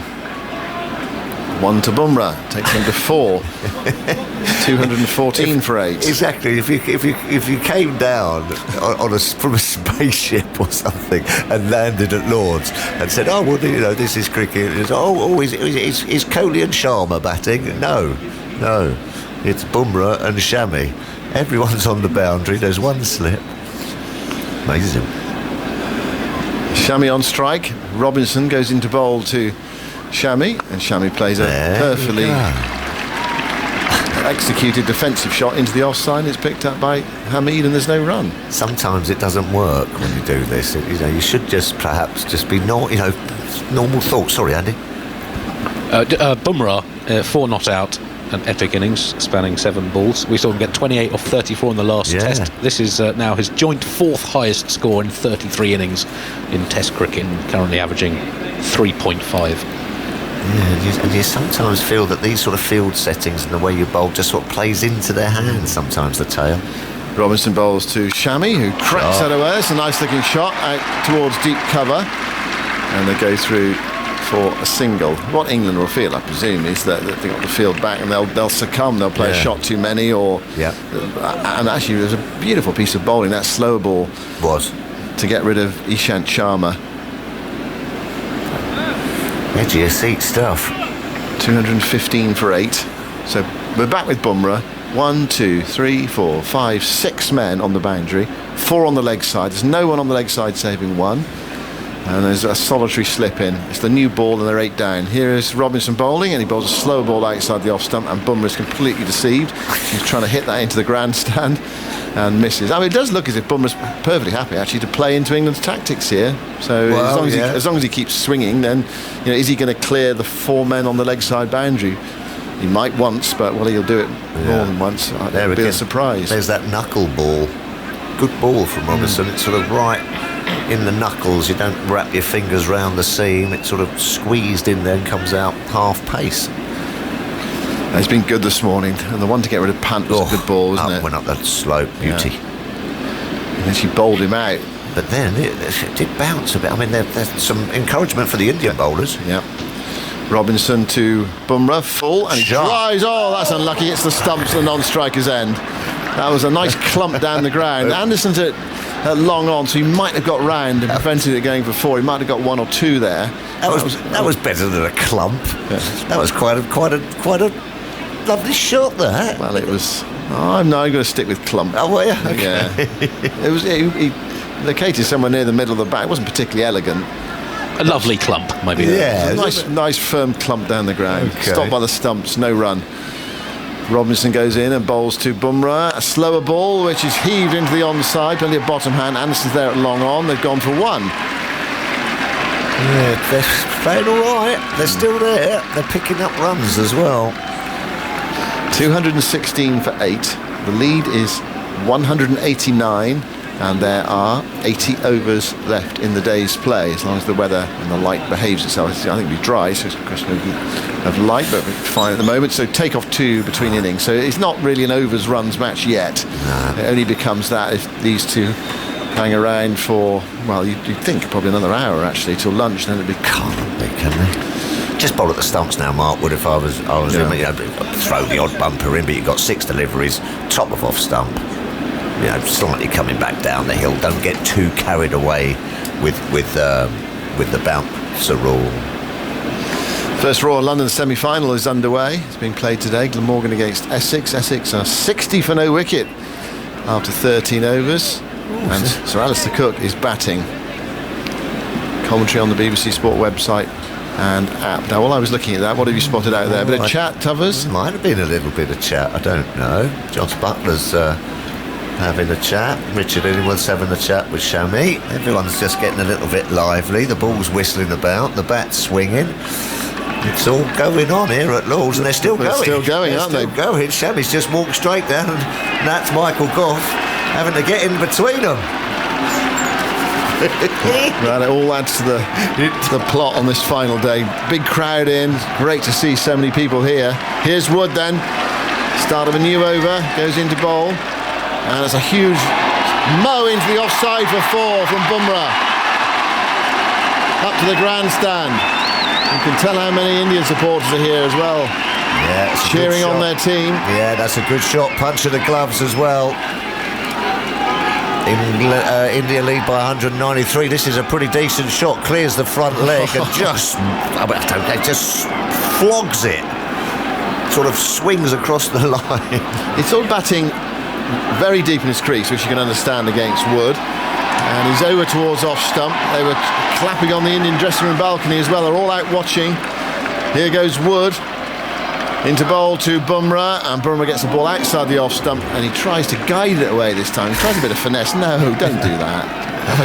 Have a wipe at it if you're going to go at it. Anyway, he tried the finesse, missed it through to Butler. It's noticeable Bumrah is deep in his crease, and as Wood comes into ball, he goes right across, setting himself, presumably setting himself to smash it into the leg side.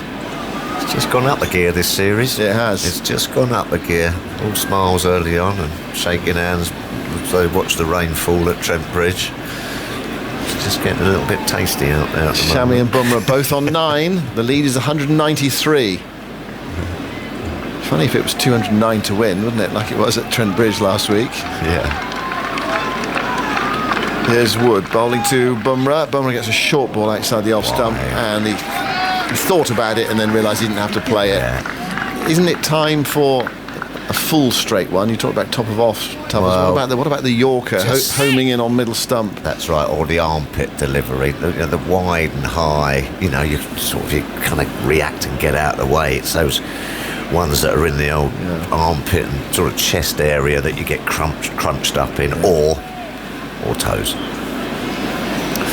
Yeah. Ribs or toes? Yeah, ribs or toes. Yes, it always sounds like a barbecue shack or something, doesn't it? It does, yeah. Wood turns, 220 for 8. Goes into bowl to Bumrah, and Bumrah trying to swing that into the leg side. He might have been hit on the helmet there. Got his own back for Jimmy there, I think. He goes down towards deep third. Jimmy Anderson picks it up, and they don't run. They could have run, but they decided against it. And presumably the 1-1. Yeah, presumably we're going to have the physios coming out to do the concussion test. This is the problem, isn't it? You're swinging like this. Oh, wow. Clonked him on the back of the helmet as he tried to hit that into the mound stand or over Father Time. I think he was trying to hit that over old Father Time. But he's getting in no sort of position. That's the thing. It looks. I mean, when it goes wrong like that, it looks hideous. Tough old game, mate. Tough old game. You dish it out, you got to take a few back, and it's always been the way, and it always will be. He's not got a great batting style, Bumrah. No. It's mainly slogging. He's all right. Yeah, he sort of shakes his head. I'm fine. Yeah. What's that? I mean, he targeted Jimmy Anderson on Saturday. That's one way of taking a player out of the game. Well, there you go. That's the trouble. Well, it's not trouble. It's just the way it is. So we've got a delay here. It's 220 for. Are they going to take a drinks break? I think they are. Yeah, they're going to take a drinks break. Everyone have a rest. 2 wickets for Ollie Robinson today. Now 13 in his first 3 tests. Average currently fractionally under 20. Only one England bowler who's debuted in the last 25 years has taken more than 16 wickets in his first 3 tests. One England bowler in the last 25 years has taken more than 16 in his first 3 tests. Since Dominic Cork took 20 in his first 3 back in 1995. So since then, only one. Is it not? It's not one of those sort of spinner.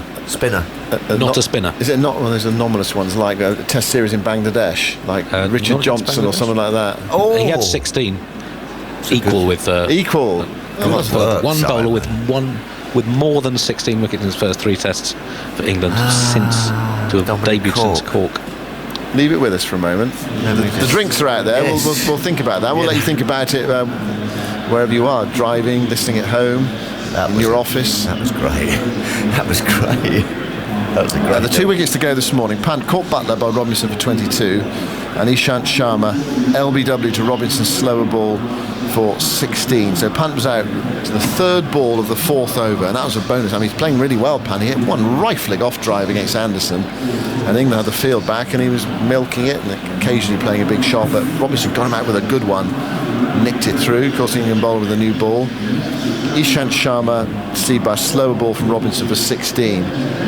At the moment, the 2 batters out there, Bumrah and Shami, both have 9, and India are 220 for 8. And they've taken an early drinks break because Bumrah's been hit on the head, so the ground staff are out there. It's overcast.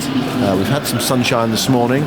That's disappeared behind some cloud now, and there's a big crowd in, and it's been a really exciting first hour, and what we are hoping for, I think, is a really exciting next 3, 4, 5 hours. You've got it. Have you looked? You haven't looked. No, I it haven't. up, I was just looking at something else. You've got it. I've got it. I think I've got it. Is it Toby Rowland Jones? Not. No, he did have a very good start, but not him. Okay, well, let's go. Come on, Daggers don't know his stuff. Come on, Daggers. I did right. You did get some help. Yeah, but you used Daggers as your phone and friend, which is no good at all. It's a waste of time. Well, I'm going to go for something really obvious then, because I remember. Well, no, Jimmy Anderson took 5 wickets in his first Test inning. Is it Jimmy Anderson? It's not. Toby Rowland Jones had 14 in his first 3 tests. Okay. Is it really obvious? No. Okay. Some obscure. So is it someone who took wickets in a series like Zimbabwe or Bangladesh? Or? No, it wasn't a series like that. No. Okay. Come on, Simon, tune in. You're usually good at stuff like this. Well, I did get Richard Johnson, which I think was quite good. Nearly equal. So he's gone ahead. So not someone obvious. Anderson had 12 in his first 3. Including 5 for 73 on debut on this ground against Zimbabwe in 2003. So in the last 25 years, it's not a spinner. Not a spinner. Wow. It's not against. It's not cheap wickets. Who had a great start then? But perhaps. God, I don't know. Right, the over continues. Here is Wood going into bowl to Bumrah, and Bumrah does get a full ball, and he manages to get some bat on it, and it goes off a thickish edge down towards deep back of square leg, where it's picked up by Sibley. And there's one more run to the total. Bumrah goes to 10, and it's 221 for 8 with 1 ball left in the over. How about James Kirtley? Oh, it's a great shout. Well done. Oh, well done. Yeah. Simon, are you going to acknowledge that was not entirely your own work? Yeah, well, Tuvers cheated. It came from Plumpton Cricket Club. Thank you very much. Yeah, but I cheated and got it wrong.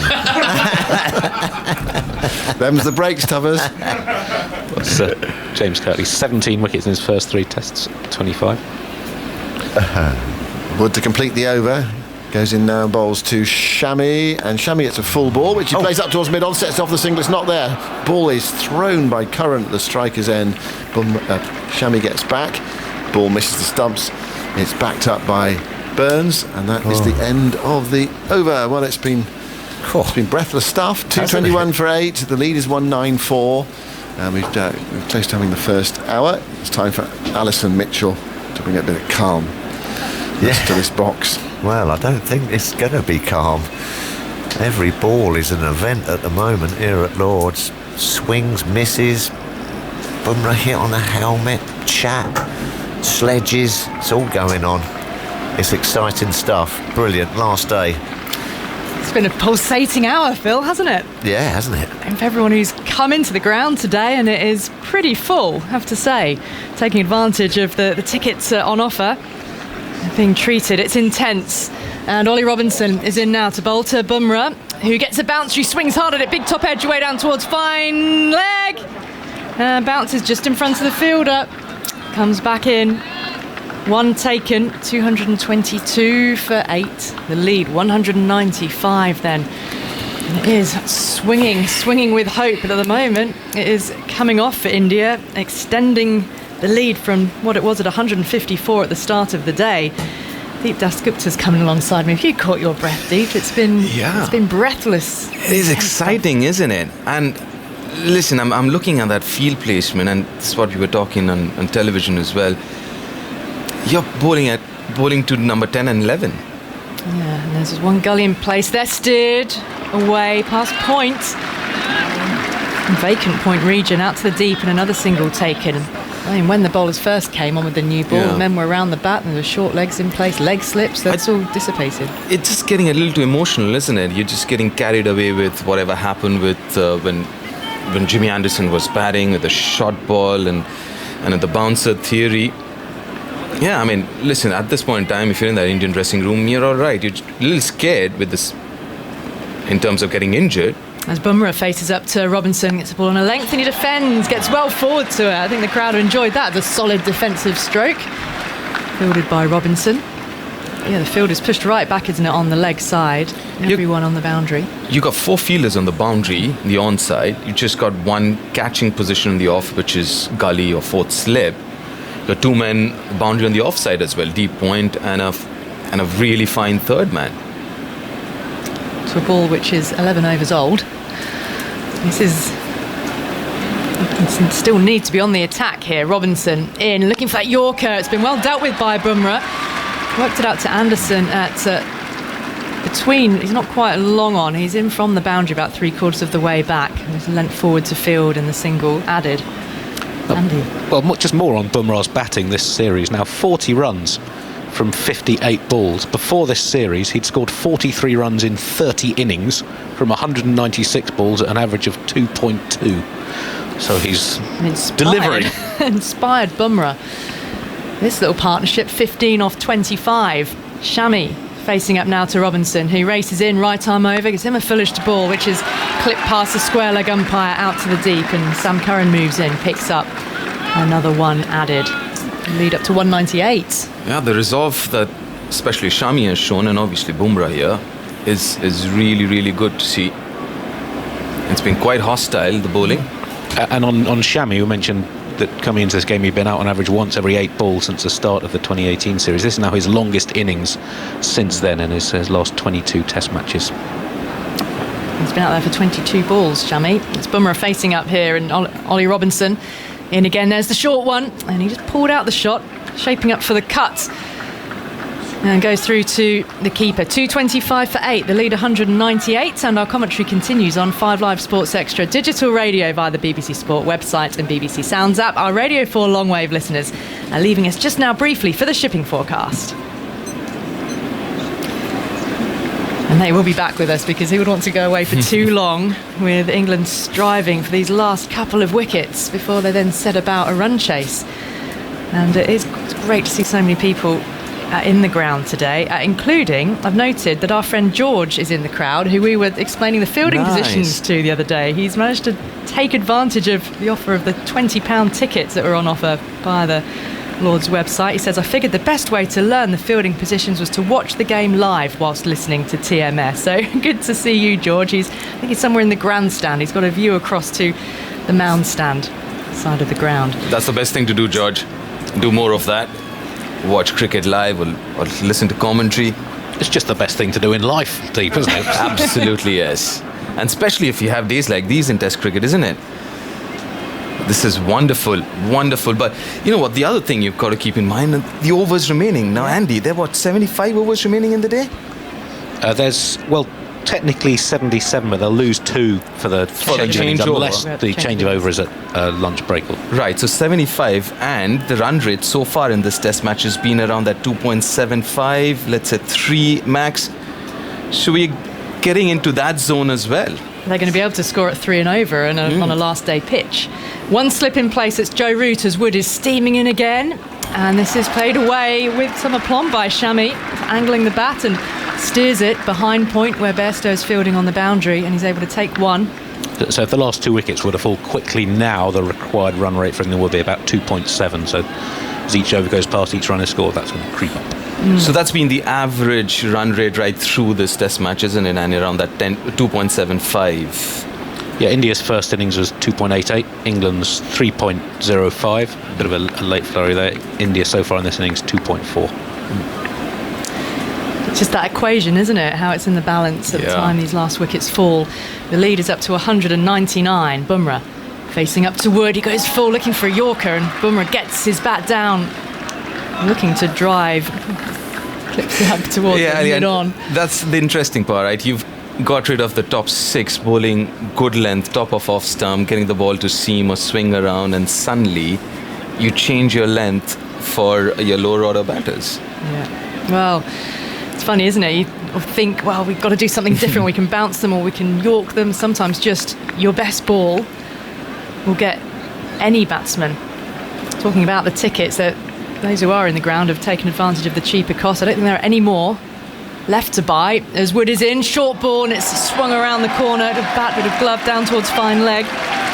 Robinson fields on the boundary. The throw comes back into Butler, and India have a lead of 200 here at Lord's on this last day, and that's brought Virat Kohli to his feet on that dressing room balcony. This is what they wanted. Well, that's big. Psychologically 200-run lead. Again, it's big, and what an effort from the lower order batters. It was Ishant before this, now it's Bumrah and Shami especially, who's actually looked good. And he's putting his mind to it. He's been really good so far from Shami. And then maybe another 15-20 runs from here on. Wood rushing in again, short ball fended away, rather leaned back, held the back close to his chest, Shami, but deflected it safely. Because there's no point fielder, there's only Root at slip, and Bairstow fields, another one added. Yeah, it's just a little baffling, isn't it, the whole field placement. So when Rishabh Pant was out, the lead was only 167, and England would have absolutely started the day on, he's the wicket we want, not imagining that the tail could stick around for as long as they had to add nearly another 40 already. And it was Ollie Robinson who got him. A catch behind Jos Buttler's 4th in the innings. Bumrah faces up to Wood. Wood goes full again, and he defends, getting in behind it with a high front elbow. Equipping themselves very well out there, these two tail-enders. It's a scintillating contest. It is, and initially when Bumrah came out to bat, he was swinging at everything. I think he's grown in confidence as well. Now you're seeing him getting behind the ball. As you mentioned, the last delivery, he went behind the ball, played with a straight bat. I think he's just growing in confidence as well, Bumrah. What sort of equation? I mean, if these 2 wickets don't fall, what will Kohli be looking at? Because, he won't. They can't just stay out there on and on and on. At some point, Kohli would then have to force the issue, bring them in. Wood in full. It's been driven straight back up the pitch, deflects off the stump. I don't think whether the bail's come off. I don't think it has, but they've scampered one. Mark Wood has fallen again as he attempted to field the ball. Again, one of the best shots that he's ever hit in Test match cricket. Reward. Well, he got a single. Got a single at least, yeah. I mean, that if it had just shaved past the stumps, it was 4 all the way, gloriously straight back down to the sight screen in the pavilion. But very, very valid question that you ask. I mean, what would Virat be thinking now in terms of declaration maybe, and how many overs, because you'll be looking at his bowlers and it's like, how many overs do you think that you need? For 10 wickets. For 10 wickets, because it's been that kind of a pitch, isn't it? It's not been easy for the bowlers to pick wickets. It's been on the slower side, especially the faster bowlers. Now, I don't know, I mean, a couple of them are still batting, so I'm not too sure who is he talking to right now. But then, yeah, I mean, maybe another 5 overs from now and India go on to get maybe 210 odd runs lead, 215 maybe. He'll start thinking on those lines. I'm not too sure whether he's started to think on those lines as yet. No, just see what transpires in the next 15 minutes and onwards. A change of bowling. England would have hoped they wouldn't have needed Sam Curran today, but he's coming on from the nursery end. Let's see if a left arm angle, again, just something different, could dislodge one of these two. The lead's 202. Shami 13 from 24 balls. Bumrah's been out there for 23 deliveries for his 14, and they've taken India to 229 for 8. So the lead, which was 154 at the start of the day, now been extended to 202. So it's been a tremendous effort from this pair in particular. 77 overs left in the day. A lot more traditional or orthodox feel now, a slip and a gully in position. Yep, here is Curran then. Left arm over in outside the off stump. Lays the bat out to angle the ball away behind. Square on the offside. It's a chase back for gully. And one more added. Well, things just seem to have calmed a little bit since the ferocious pace and fire that Mark Wood was delivering from the pavilion end when Bumrah was struck. True, and I've never really seen Bumrah getting worked up, or even for that matter Jos Buttler getting worked up. They had quite a few things to say to each other, isn't it? Joe Root and the umpires had to get involved and separate them. And both of them are really calm characters in general. Bit of a hangover from the way Bumrah bowled at Anderson, perhaps. Curran in, looking to run that full Yorker length. A misfield from Hamid at short extra cover. I think about a single, but Hamid gathers himself, grabs the ball and prevents the run. 230 for 8.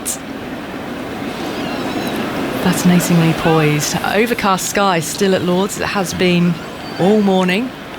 Changeable conditions. The cloud rather hanging. Doesn't feel like there's any pockets of blue sky about to appear anytime soon today. Curran. Slip standing quite wide of Buttler, and then Gully. Curran's in on off stump. It's been defended quite neatly by Shami. Out to Hamid again, no run.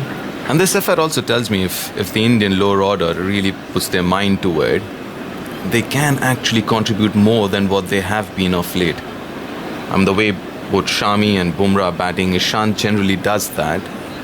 He does try and hang around as much as possible, but looking at Shami batting right now, even Bumrah batting right now, they can do it if they want to. Yeah, playing some good-looking, accomplished-looking shots. Clipped off the pads, down to fine leg. Coming back for the second, there's a bit of a hesitation, but 2 is completed comfortably as the throw comes back in. Able just to, again, ease it off the legs, making Mark Wood run across his right-hand side from in front of the Warner stand. It was that region of the ground where he fell on the rope late last night. And even earlier today when he fielded a ball off his own bowling, he fell awkwardly, and we thought, oh, goodness, he's going to bowl another ball, but he got up, he finished the over and then came back and carried on.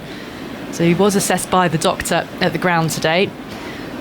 Curran in, full, driven along the ground, quite sweetly by Shami. A tumbling stop at mid-off by Rory Burns to his left-hand side. It's a good-looking stroke, and the lead's 206. Yeah, Virat would be happy with that. Just got a single, but yeah, if you look at that shot, technically it was absolutely perfect. And then, again, I just go back to my point. If he can actually bat like that, why doesn't he more often? I think it's something, the mentality of being a bowler, thinking along the tail end, there's not much expected of me. And actually now there's an awful lot of responsibility on these two to do a job for Kohli and for India.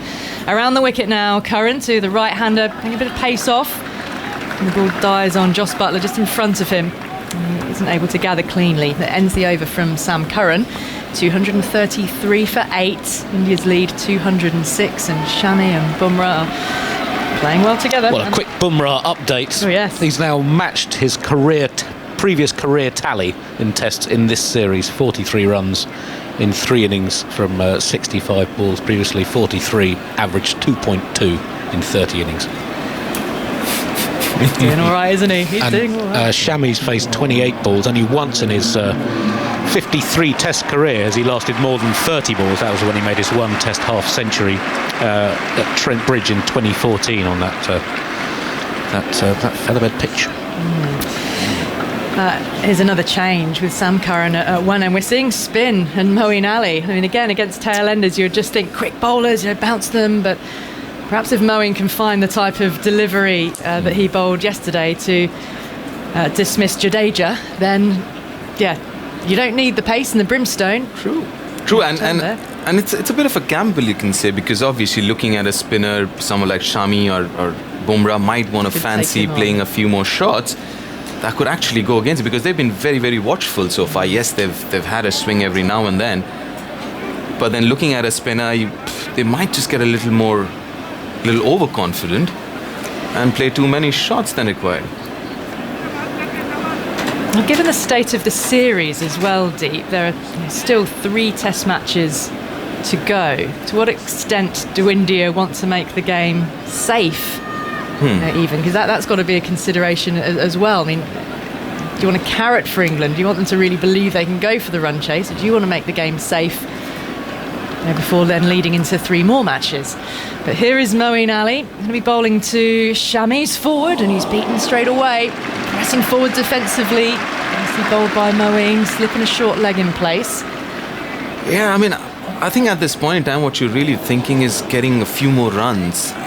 I'm not too sure he's thinking of declaration as we were talking about. Maybe another 20-odd runs. Past the outside edge of the bats. With the back foot this time, forcing it away through extra cover. Sam Curran running around to his right. His position on the cover boundary. And he've come back for the second comfortably. 235 for 8. I really have mixed emotions right now. I really am enjoying seeing Shami bat the way he is and really appreciate that, but I'm also getting angry. Why doesn't he bat more often like that? He's just showing you what he can do, Deep, giving you some anticipation ready for his next innings. Moeen is in, going back and covering up, playing very correctly and back up the pitch. Solid defence. Moeen picks up off his own bowling. He's ready to come in again. Shami's been out there for 31 balls holding England at bay. He's added 18. Moeen in, a little bit quicker perhaps from forward, defends once more. And Buttler picks up from behind the stumps, moving across to his right. Yeah, I think, as you mentioned, they need to be given a little more responsibility with the bat as well. I think that's what is making him bat the way he is right now, Mohammad Shami. Moeen in, forward outside edge, but it's past route at slip and it's running away down towards the third man boundary, and substitute fielder is after it. Craig Overton is on the field. And the ball goes back into the gloves of Buttler, and the lead moves up to 210. Well, it came pretty fast off the edge, but well wide of route at first slip. Shami, 20 from his 33 balls now, and Moeen is in again. Last ball of the over. Comes forward, defends into the leg side, and Hamid picks up from short leg. One over seen off and some more runs added. So 210 is the lead, 75 overs left. So whenever we say that, I always just think of, well, you'd imagine taking 2 overs off for a change of innings, unless it happens at lunch or tea, of course. Yeah, we're creeping up to that 3 runs and over mark, isn't it?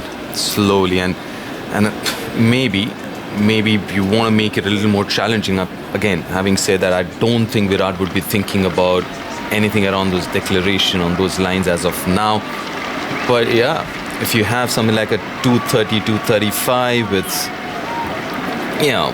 55, 60 overs, roughly around that 4.5 run and over mark, on 60, 65 overs, then you can actually think and say, you know what, I mean, obviously then you would also expect the English team to try and chase it down. Just to update the required run rate, were the last 2 wickets to fall for no runs in this over, it would be 2.93 an over that England would need. So I think they still want a few more runs, India, for sure. England could have a say about that, though. They want these wickets. Curran is continuing. Bumrah's on 15, the slip and the gully, and Curran in, is flying away over the top of the slip region, way down to deep third, ballooned up, and it'll be 4 runs. Well, this is valuable to India and mighty frustrating for England. The lead 214, Indian fans in the crowd making that formation. Yeah, massive runs these. Shoulder of the bat, balloons over gully and runs down the hill. It was just back of a length, wasn't it? Wasn't a bouncer from Curran enough to ride high. This partnership now 32 in 7.4 overs. They've added 47 for 1 wicket since Pant was out. England would just not have imagined that. You didn't feel that would happen when Rishabh Pant was dismissed. Curran around the wicket again, defended into mid-wicket. Anderson fields and they take the single. Good piece of batting, good running. They've communicated well, haven't they, for the latter part of the partnership? True. The other thing I'm sure Virat in the dressing room would be thinking is they're looking quite comfortable, both Bumrah and Shami right now. So how difficult would it be to pick up 10 English wickets on a surface like this? So thinking on those lines, I don't think, Virat might just say, you know what, just bat as long as possible. Curran in down the leg side. Shapeshifter to follow it, try and clip it away to fine leg, but didn't make contact. Shami. Bumrah on 20. Test best is 28. Yeah, these two are doing a brilliant job for India. Kohli sat down again. He spent quite a bit of time standing, didn't he, in the balcony, but he's seated. Ravi Shastri has been sitting a little bit separate from the dressing room, just on the balcony, on the middle tier with his wide-brimmed hat on and his sunglasses all of this innings today. Curran around the wicket. This is clipped behind square by Shami. Finds Crawley. The throw comes back in and another one is added.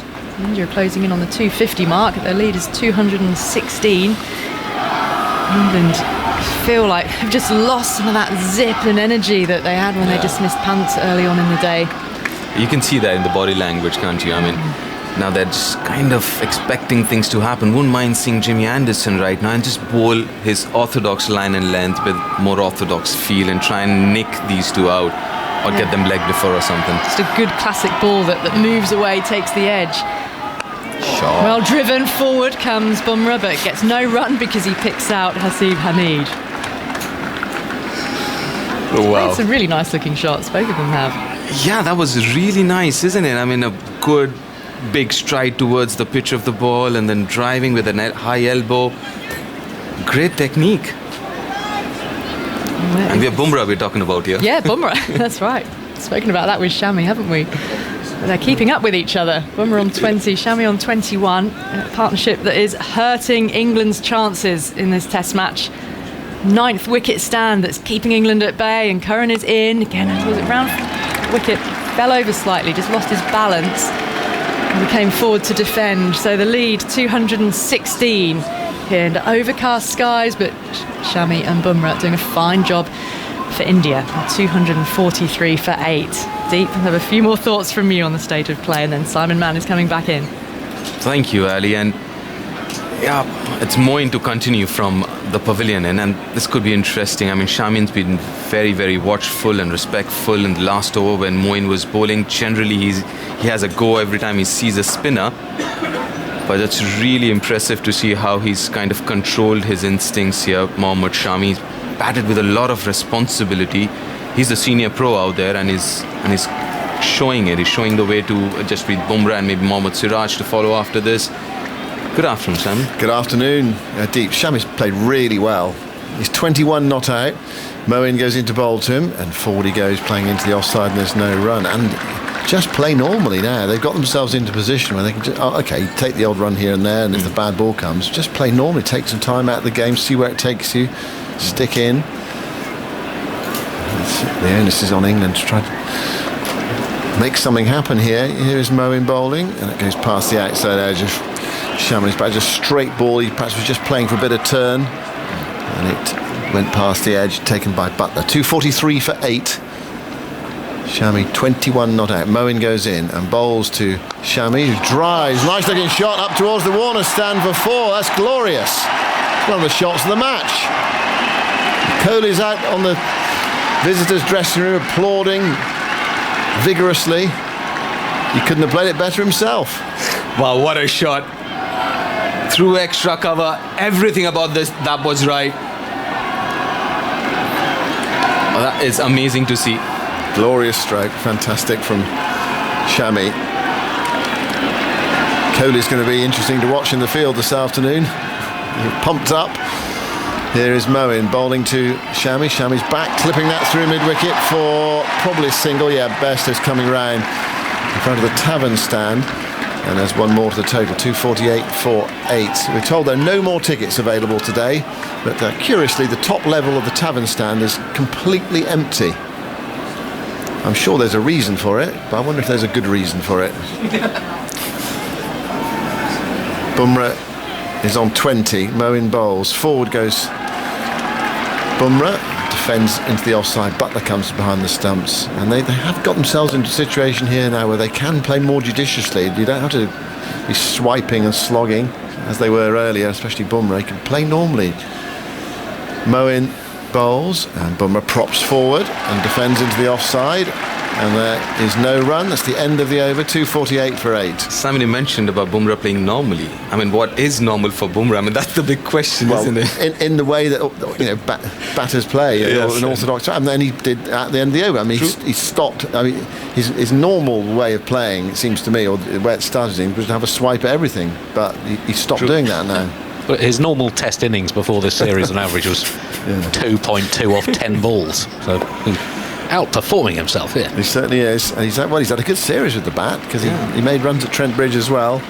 It's 248 for 8, and there'll be some frustration there from those England players, but then they can still win the game from here. But well, India have given themselves a chance very definitely this morning. It's the first time India's 8, 9 and 10 have all made 15 in the Test innings in 4 years, going back to August 2017.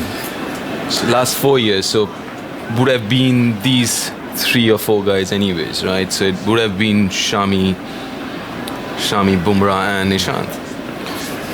Curran goes in round the wicket and bowls, homing on that front pad of Bumrah, but he gets the bat down and plays it calmly into the onside towards mid-wicket, and there is no run. So I think Bumrah has changed his approach. He's not slogging everything now. Absolutely, as I was mentioning a while ago, he's growing in confidence in terms of his batting as well. You know what? It's going to be tough for those top order batters inside the dressing room, and these two get back.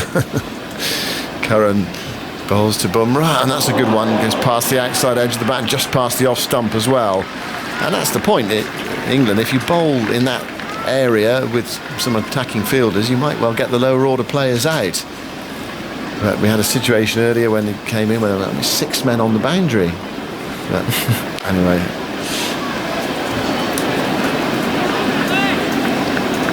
Shami there pushing at that one from Curran and missing it.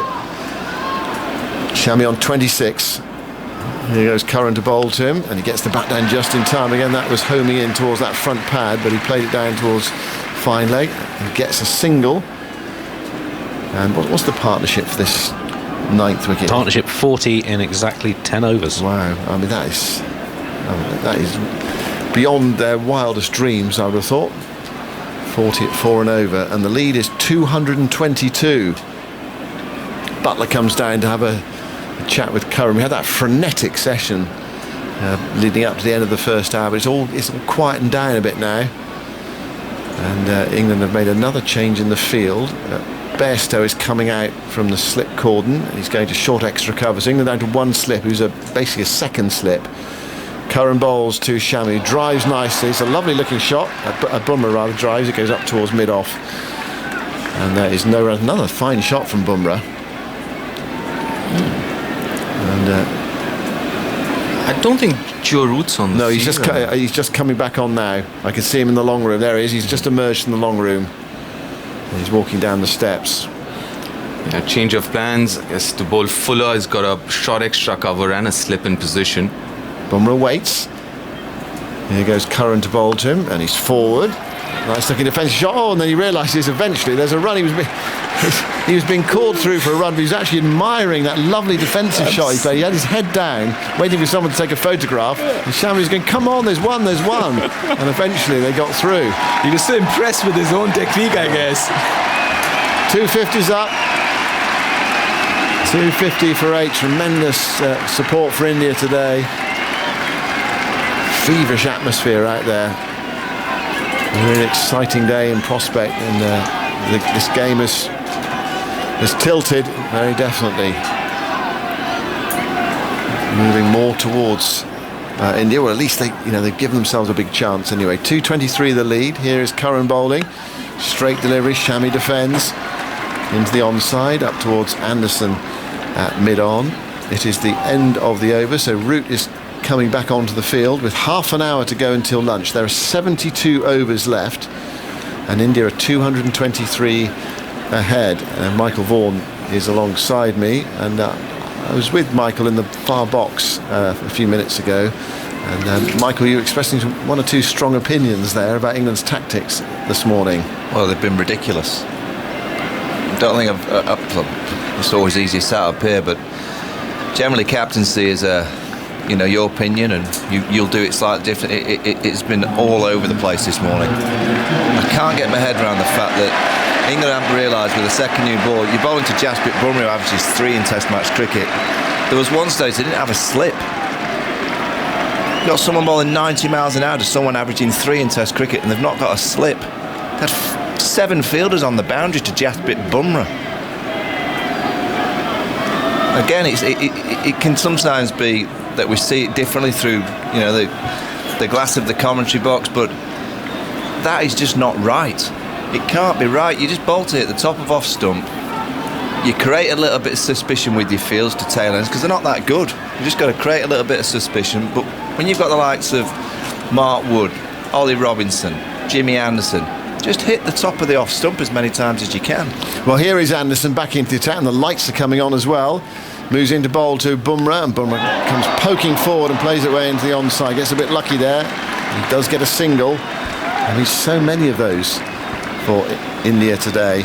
And my worry in that situation is that I'd love to know the think tank of the team, how they suddenly went from getting Rishabh Pant, getting Ishant, and all of a sudden, we've got to spread the field. And then they got emotionally attached with the bouncers, and obviously there was a bit of a confrontation. You've got to take that to one side when you're playing high-level sport. You can't get all attached in that emotion. Anderson bowls to Shami, and Shami's beaten. Good delivery, going up the hill, misses it. It's through to Butler. Do you think they got a bit worked up about what happened on Saturday night when Bumrah was peppering Jimmy Anderson? Like schoolboy cricket. That's what happens in under 15s. You get a bit riled in the dressing room because one of the opposing players is chirped one of your players, and you all steam out and you have a pop at the opposition. Playing high-level sport on the last day, control your emotions, deliver your skill. 251 for 8. Anderson bowls to Shami, and Shami clips that over mid-wicket. He's in the air, it's going down towards the tavern boundary. England have Sibley there rushing round. Will he get there? No, he won't. 4 more. The runs continue to flow. Shami goes to 31. He has played really well today, Mohammad Shami. He's played with a lot of good sense. He's not tried to just slog everything early on. He's played his shots. He's played 2 or 3 really fine strokes, and it's worked for him. And he's forging India ahead here. 255 for 8. The lead is 228. Anderson goes in, bowls to Shami, hits that firmly as well. That's a nice looking shot, but straight at Hamid at extra cover. And there's no run that time. Well, he's in. He's in, he's set. No, it's disappointing. Look at those overs now. 72 left, 71 after this. Over 2 for the changeover. So you're now looking at England having to score the highest rate of the match to win the game on the last afternoon. And the lights are on as well. And overcast. Anderson moves in now to bowl to Shami. Shami in the air, dropped to mid-wicket. A really difficult chance. Away to the right-hand side. He might have got a hand on it. Sibley tidies up on the deep mid-wicket boundary. It was Bairstow away to his right. A clip shot. Times it nicely, didn't he? Yeah. He just, did he get a hand? I'm pretty sure he got a hand on this, but he was diving. It was much, much harder than the catch that he put down yesterday. Did he get anything on it? Yes, he did. Yeah, fingertips. But it'd been one of the greatest catches of all time. It would have been. Yeah, to say that was a drop is a little harsh. High to his right. Yeah. 257 for 8. The lead 230. Shami 2 for that one, Anderson Bolston. Shami plays it back to the bowler, who picks up on his follow through, and there is no run. 71 overs left in the day's play. Just tells you, Simon, 2:30 ahead. High level sport, when it comes down to the crunch, and today was the crunch, that first hour was the crunch, you've got to think correctly, and you've got to have very, very simple game plans. And England overcomplicated it. They overthought it, and then all the field spread, and all of a sudden Bumrah suddenly started to edge a few. There was a time when he took on the pull shot to Mark Wood, and it came off his glove. It went straight through the cordon where Joe Root would have been stood. They had no slip. And now Moeen Ali's going to bowl from the end that he had the success. He was bowled a few overs from the pavilion end. No, it's not been good. It was 209 for 8. They had a good start. They got rid of a Pant and Ishant Sharma. Here is Moeen going into bowl. His first ball is defended back up the onside of the pitch by Jasprit Bumrah, and there is no run. 2:30 the lead. Still 2 wickets to get. Moeen bowls to Bumrah, and Bumrah he's dropped at slip. He is. Edge low to Root. And Root grasping at it and could not hold on. They've got a single as well just to rub it in. Well, I just wonder whether Joe knows this morning's been a difficult one. It's not gone his way. He's not been at his best at all. And then that's a relatively quite straightforward chance at slip. His mind could be elsewhere, thinking of his decisions he's made already. Moeen bowls. That's heaved away into the leg side by Shami, up towards the grandstand boundary. It's a single. Curran picks up and sends in the return, and that is the 50 partnership. The roar for the 50 partnership. Kohli's smiling. He's applauding with the Indian spectators who have turned up in great numbers here at Lord's today. Got to be careful, England, here, you know. You see these kind of mornings when you suddenly have to go out and bat. Could be 20 for 3 if they're not careful. It's come off only 72 balls. Moeen bowls. Forward goes Bumrah. Plays it defensively up the onside of the pitch. And there is no run. These two look set, don't they? They do. Like they're in for. Well, I would say just keep going. I mean, don't give it away here. You can really nail England down. Moeen bowls and forward goes Bumrah, pushing that up towards mid-off. And there is no run. Shami's 34. Bumrah is 23. This is a good Indian side, and they're fighting hard. Back with Moeen. Bowls to Bumrah, and Bumrah again smothers that one. Pushes away into the offside, and there's no run, and it's the end of the over. Yeah, you're right, Simon. I think you almost have to give India so much credit. All right, England's tactics have been all over the place, but India have just got that inner belief, that inner strength, that inner kind of competitive nature that they knew that they had to win that first hour. They had to win this morning session, and they've won it convincingly. Extraordinary. 9th wicket stand of 50. The 50 stand came up from exactly 12 overs to highlight the impact it's made on the game. When that 8th wicket fell, if they'd lost their last 2 wickets quickly, then England would have been looking around about 2.4 an over to win. Were they to lose 2 wickets now in this over, the required run rate would be 3.47. So the game has been turned on its head. Remember, England turned down 275 to win off 75 overs against New Zealand in the first test of the summer here at Lord's. 233 in 68 at the moment it would be. 2 wickets fell in this over. The first ball is clipped into the onside. They go for a quick single. Oh, Besto went to pick up and then dropped the ball. I'm not necessarily sure a run out was on there. There might have been half a chance, but anyway, he fumbled it as he came in. So another single. It's now Shami's second highest scoring test and his second longest innings as well. Well, he's the one that's really caught the eye. Bumrah had some luck. He was swishing and slogging, and he got away with a few. But Shami's played sensibly, and he's looked good. 260 for 8. 233 ahead. Anderson with the lights on, bowls. That's driven by Bumrah towards mid-off, sets off for a single. It's not there. There's sort of good byplay between the crowd and the players. Every shot that is hit firmly away, is being roared. What do you think? The adrenaline is surging through Simon, Jasprit Bumrah here. Where do you think that they're thinking about getting Jasprit Bumrah out here? Cover point on the boundary, square leg on the boundary, fine leg batter, mid-wicket hovering, just one slip in a gully. Extra cover mid-off. What do you reckon they're thinking? Just hoping? I think they're going to hope he nicks one. To the There's only keeper. one slip. Yeah, to the keeper. It's like spread out. Anderson bowls to Bumrah, and that's a short ball. He goes for a pull shot and misses it. A huge swish there outside the off stump. It flies through to Butler. Well, I think what they thought clearly was when he came in, well, he'll just hole out, didn't they? That's what they thought. He'll slog one out towards deep mid-wicket because he doesn't fancy. He was facing wood, and because it didn't work out like that. Well, also to Ollie Robinson, he was bowling those knuckleballs, and they had a feel that we basically turn on the telly at 6:30 at night and seeing the 100. Yeah. 4 fielders on the onside boundary bowling slow balls. Bumrah on 23. Anderson goes in to bowl to him, and it's short. That might have hit him on the helmet as well. It's gone over slip. Roots after it towards the boundary, and they're coming back for 2. It's going to be leg byes signal. Has it come off the grill again? He was struck once this morning. You'll need another one. Yeah, I think is this the old concussion test coming out again? Let's have a look. Yeah, right, clunked him on the top of the helmet. So we can have another delay here while that is sorted out. 262 for 8, the lead building. 235. We can have a delay here, so it's like 20 minutes to go until lunch. Well, unless another wicket falls, and then lunch will be delayed. Here's Jonathan Agnew. Well, there'll be a few minutes taken out now. Bumrah's smiling. It was more of a glance. The one that he took from Mark Wood was a flush blow to the side of the grill. This time it was like just a little glance, like a flick on at the near post. Well, the lead's 235.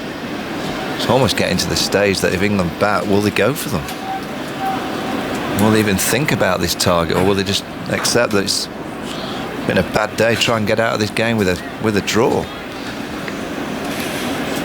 Well, Michael, when I left here, it just seemed as if England would just knock over the rest and they'll be batting by now. But massive credit to these tail-enders. I mean, when they get in and they enjoy batting, they're still hard to dislodge, no matter who you are, but the tactics out there today by England have been woeful. What has been going on? He's got to bowl a tail-ender out as if he were a batsman. He gets the same ploy.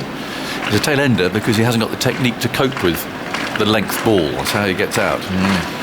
But they got sucked into this bowling bouncers and then trying to bowl full to hit the stumps. But what I don't understand, Agus, Joe Root, Jimmy Anderson, they're England's most experienced kind of your captain opening bowl combination that England have ever had. Still get sucked in, can't you? But I mean, it's remarkable. Yep. The lead is 235. That's a better length than played back by Bumrah. They're well set now. And he's 23 from 42 balls. Shami 35 from 51 balls. Bumrah's on his highest score. He got it last week of 28. Yep. On 23. Might be breaking it again. Before December, he'd never even made 20 in a first-class game, and he had a 50 in Australia in a warm-up match. But that stat of yours with Shami is that he's had 6.5 innings this morning. Anderson comes in, bowls, and that's a fullish length around about the leg stump, played easily. Clearly riled. Into the leg side. He's riled, Shami. Got moved from 8 to 9. Ishant got pushed ahead of him. He went, I'm going to prove you wrong, Virat. I'll show you. Yeah. Well, possibly. He'll be back at 8 next game. But, well, India have got a tremendous chance of winning this game now. If you think of the pressure on England's top order, Sibley, Burns, Hamid on a king pair. You know, if they do say, right, come on, we're going to go for these, and you hope that they do, if it's a reasonable target, obviously, but yeah, I mean, Sibley's playing for his place, there's no doubt about that. Hamid just finding his way back into Test cricket again. It's 262 for 8. The lead is 235. Shami's on 35. He leans forward to Moeen. That's picked up by Crawley, who's fielding at point. They got punt out early.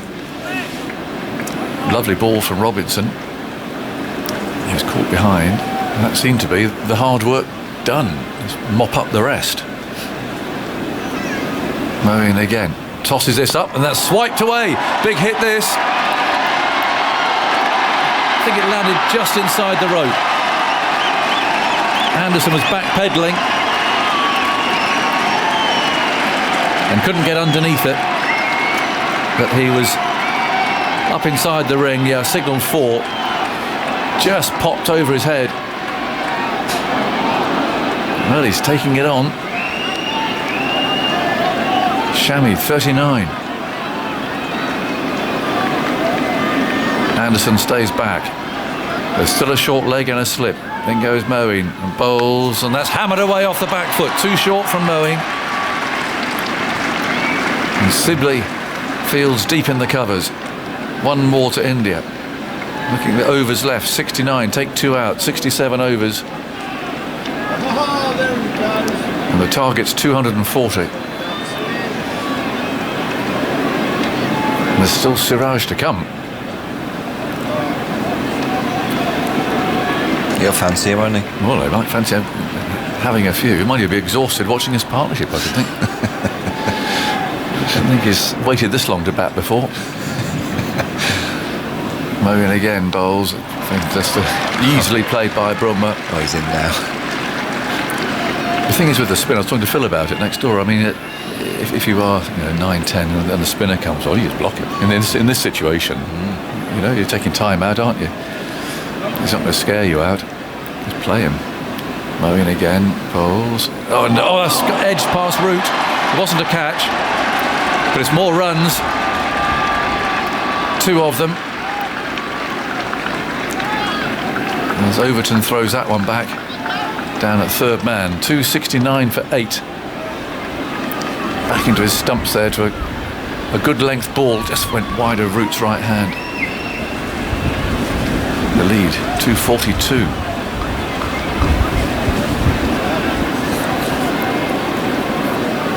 Now Bumrah surveys the field. We've got Hamid coming. It's coming to the gully, okay.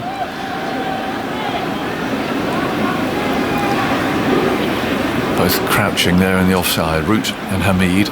Moeen moves in, bowls, and he sweeps this from pretty straight. Moeen's holding his head in his hands. It's tossed back from the man fielding at deep square leg. Another over.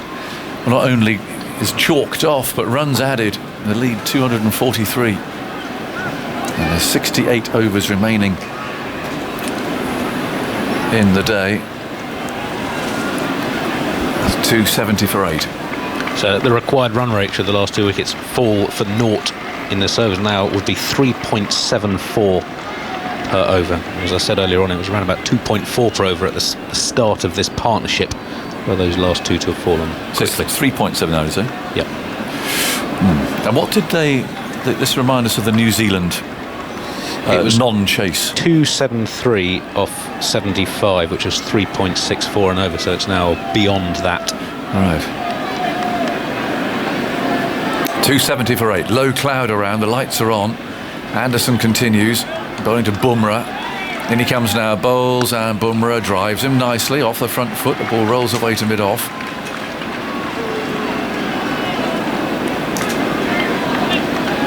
At least this is a bit more of an orthodox field. There's the early fields that were just crazy. But you'd want to have a second slip, surely, for Bumrah. Facing one of the all-time great seam bowlers with a relatively new ball. Yeah, I mean, you've got to have a second slip. Anderson bowls to him. He's forward now, playing that nicely. Again, up towards mid-off. But it was where the other field, they're sort of spread all over the place, weren't they? Well, it's almost getting to the stage where England will start thinking, well, don't get them out. Take some overs out of the game. Simon Hunter, in 40 years, I've never seen such nonsense as in the last 40 minutes. When you have 2 tail enders of that quality, you put everyone around the bat chirping, hustling, and they're out in 10 minutes. Not everyone on the boundaries. Dear, oh dear. In comes Anderson. Bowls, and it's played away out to cover. And fielded there by Hamid. It's pace that unsettles the 9-10 Jack. And Wood gave it what he could with his damaged shoulder, but he's off the field. But that, Sam Curran's a clever bowler, and he swings it around here and there. But he's not going to worry a tail ender and have Curran and Moeen bowling at the same time together, and men scattered all over the place. It's a little bit of determination, concentration. You're going to get in. Anderson bowls short, wide. Bumrah looks at it. It goes through to. What was that chap called again? What was he saying about get the fielders around the bat and get him in there? A bit of chirp. Get him in there. I'll guarantee that when England go to bat, that's exactly what Virat Kohli will do. Yeah, he certainly will. And he'll have enough runs to be able to be attacking with his field. Yep. And you'll get Jadeja on. They'll have 2 or 3 round the bat, and they'll be. Whew. Well, the game's turned on its head now. It's England who are going to have to save this, I think. Anderson again runs in, bowls short, gloved away as a pull shot there, doesn't quite hold of it, but it doesn't go to hand. He's taking it on, hasn't he, Jasprit? Yeah. And it's seen it short. It's like the Gordon Greenwich kind of flick off the hip. Yeah, sort of. That's what I like about tailenders. They go from being very, very poor at batting to believing that they are one of the greats very quickly. That's when it gets funny. Yeah. There's something like a mindset twist quite quickly. It only takes 20, 30 balls. Yeah. Rehearsing shots, playing them again, calling for fresh gloves. Yeah. Haven't had that yet, I don't think. Yeah. Probably due another pair. Well, Pujara changed gloves yesterday without getting off the mark. Anderson bowls a poor ball, that way down the leg side and short, ill-directed. And it's collected by Buttler. So there's 10 minutes to go till lunch. And England are wandering around looking lost, I have to be honest. There's no direction. Just no one knows where they're going. How's it got to this? What's going on now? Looks like there's another confrontation. Yes, there is. There's more words here, and no surprise that Jimmy Anderson's in there, and we've got Joe Root moving in. So there's words there with the batsman who went over to have a conversation with Jimmy Anderson. There's quite a lot going on out there this morning. We've got Jasprit Bumrah talking now to the umpire. I get a sense that Ollie Robinson might be a bit chirpy. I get a sense that he might come out with a few lyrics that's maybe winding the Indians up. Well, if I were the Indian batsman, I wouldn't worry about it too much. If you've got lots of chuntering and muttering going on, well... I bet Tom Sibley and Rory Burns are thinking, we're going to cop it. Yeah, there's a lot going on. It's now India's second highest 9th wicket stand against England in England. They're just 4 runs away from tying the record. Moeen bowls are swung away out into the leg side. Curran will stop that, but they'll take one. 272 for 8. The highest for the 9th wicket for India in England, Kapil Dev and Madan Lal added 66 at Lords in 1982. Moeen swings his arm, moves in, bowls, and he's gone for a big one here into the leg side. Huge. And that's gone for 4. They're not exactly playing for lunch. And the partnership's 67. A record breaker. I'll tell you what, Virat Kohli, you'll start to think, right. They're declaring. Yeah. Well, they've got time to bowl England out. What a morning. We knew it was going to be exciting and unpredictable, but I don't think anybody would have thought it could have come to this. Moeen again bowls. Down the pitch he comes, and they're slogged away into the leg side. That has gone all the way. And Mohammad Shami reaches 50, and he raises his bat. Yes, he's taking off his helmet. It's his second 50 ever in 53 matches. He's got there with a 6 at Lords into the grandstand. Well, you didn't notice, Aggers, but Jasprit Bumrah at the non-strike, he went berserk. He had the fist in the air. What a partnership. He's got it for 57 balls. Yeah, might double it. Down the pitch. Mighty swipe. Great connection into the grandstand. And now what's going on? Not quite sure where the ball is, I don't think. Where is it? I don't think England wants it back. Well, no. I think they might be trying to put it through umpire Illingworth's rings there, but where is it? Has the ball come back? I think what's Rory Burns doing? He's rubbing his hands on the... Well, it's because it's been in the grass. Stands and you have to sanitise it, don't you? Yeah. Probably touched it and he just wants to... Lunch 5 minutes away. Moeen again moves in, bowls, and he's on the back foot now and almost giving a catch. Back to the bowler. Got to have a bit of a tangle there. Shami's just going to look. He's taking a breather. He's taking his gloves off. Yes. He's put his hands onto the dirt because he feels like he's just starting to sleep. He probably hasn't got too many pairs of gloves. No. So he's having to make the ones that he's using now a little bit drier inside. I think he's dancing down this ball, Eggers. I think he's had one breather. Here he comes. 3 men on the boundary. Yeah. 2 balls left in the over. Mowing goes in and bowls to him. No. He's got his runs for this over. No, he's coming. He's forward there, playing it back up the pitch. He's coming, he's in. Hamid's going into the leg side, so out of gully. Moeen again, on his way. Bowls to Shami. It's an inviting one, and he's smashed this. And is plopped to the ground in front of Anderson. I'd lost it, I have to be honest. He gave it everything, and it was like, chipping up to the green, I suppose, out of some long grass. And that's just plopped to the ground. 4 or 5 yards in front of Jimmy Anderson. The lead 256. He gave it absolutely everything. It went straight up. It went a long way up, didn't it? Yeah. Well, they've toyed with England because Jimmy had just been, before that big 6, kind of hovering 3/4 of the way. And then after that big 6, he went all the way back onto the boundary by probably about 20, 30 yards. If he stayed where he was, it would have gone straight to him. But it's been the morning that England have had. Fresh gloves have arrived. Oh, there'll be someone else's.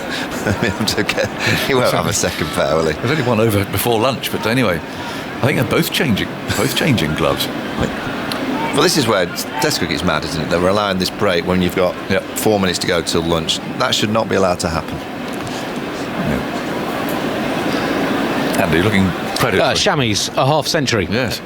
57 balls, 6 and 5 fours. You said his second in Test cricket. The other was at Trent Bridge in 2014. He averaged 6.5 since the start of the 2018 series before this game.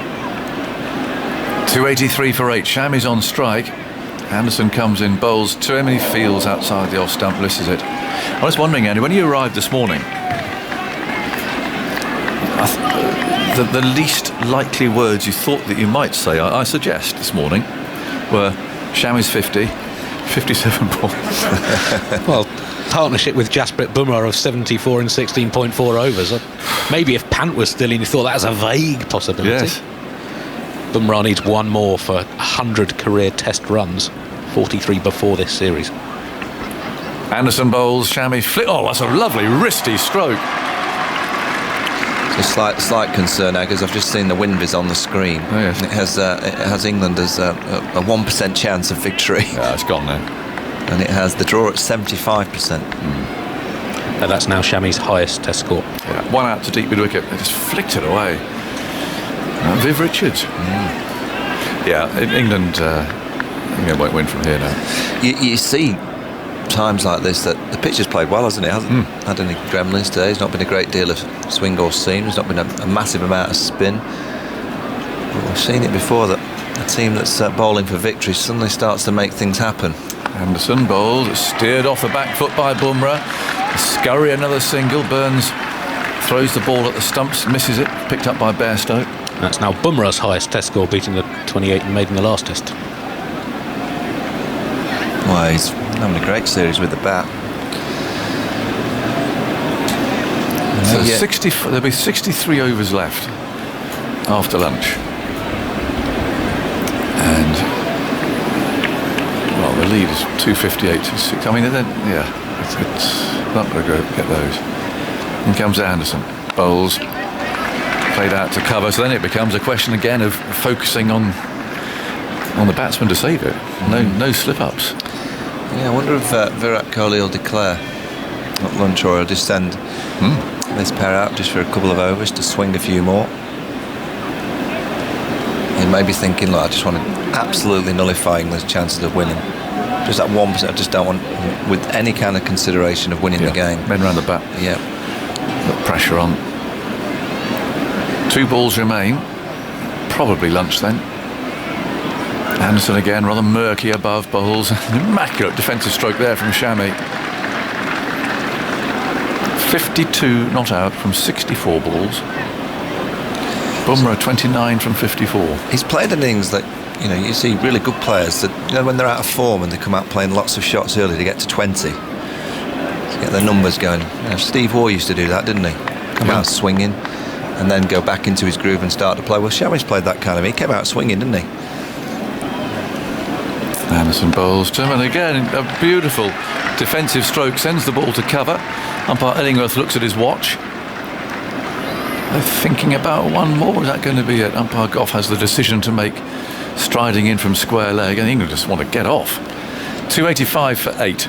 The lead is 258. Umpire Gough arrives in position. No, they are going to get one more. I was just looking at just doing, I think, some vague maths.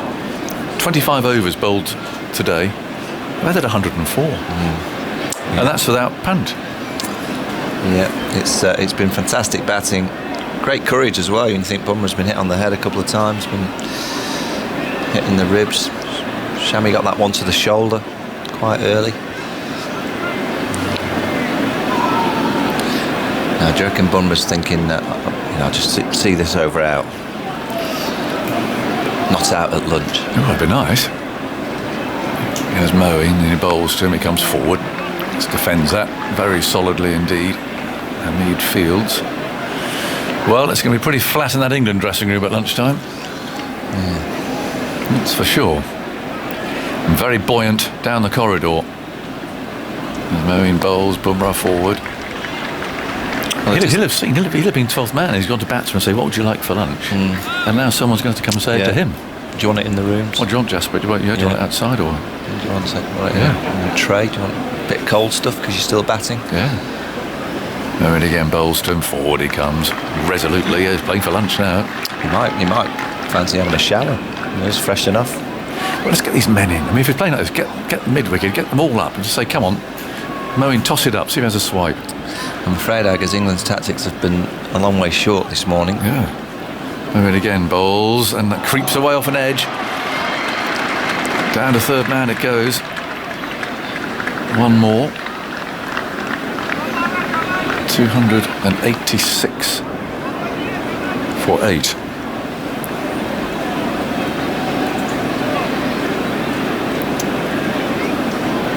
And there's 2 balls to go. Moeen trots in, bowls, and Shami steers that away into the leg side. And he's hit no run, 286 for 8. Here's the last ball. Moeen moves in, bowls, and it's hit firmly back at him. That'll be the interval. And what an absolutely extraordinary morning. The lead is 259. 286 for 8. And in that session, 105 runs were added for the loss of 2 wickets, including the last recognised batsman early on. And this partnership, Andy, is worth 77 in 8.5 overs, the highest for India for the 9th wicket in England. Absolutely incredible, and well played them. Yeah, they drew England there into this battle, into this fog. Really, they drew them into it. I think some of it a hangover from Jimmy Anderson's innings the other day. They'll be waiting to have a go at the fast bowlers in return, and see the Indians there applauding heartily as the bowlers return. In fact, they're all in the long room there. They've come down, they're getting slaps on the back.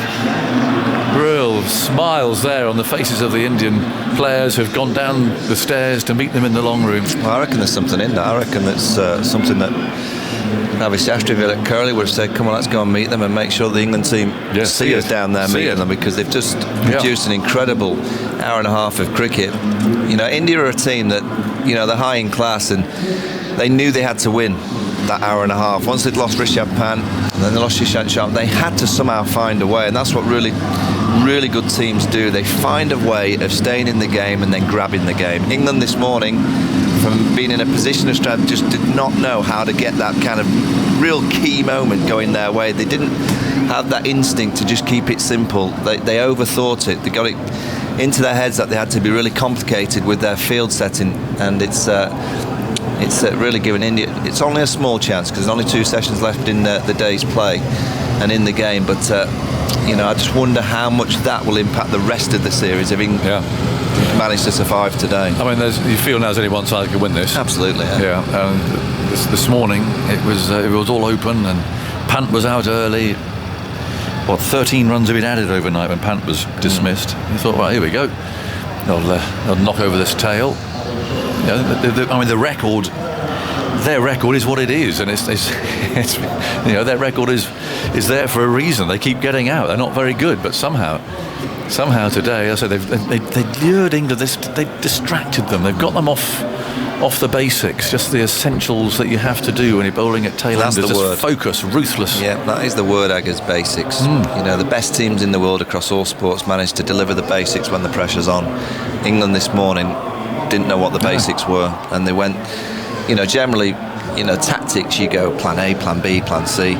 England went to plan X to Jasprit Bumrah and Mohammad Shami within the first 20 balls. Yeah. Do you think they were a bit distracted from the other night? Part of it was, right, come on, we're going to get you back, is what happened. I think so. Schoolboy cricket. Yeah, you do that when you're playing under 15s, when one of the opposing players chirps one of your players, and suddenly as a group you go out and you give it back. Yeah. Talking about high-level international sport, you don't do that. You deliver your skill under pressure. Well, there's a lot of verbals out there. Which actually, when you're under the cosh as England, it doesn't look very good actually, because it just shows that you're losing the plot. A bit of drizzling, the hover covers just. I see Ian Ward has got his umbrella up as well, so there must be a little bit of light drizzle at the moment. It's looking against the. Yeah, it's very light. It's very, very light.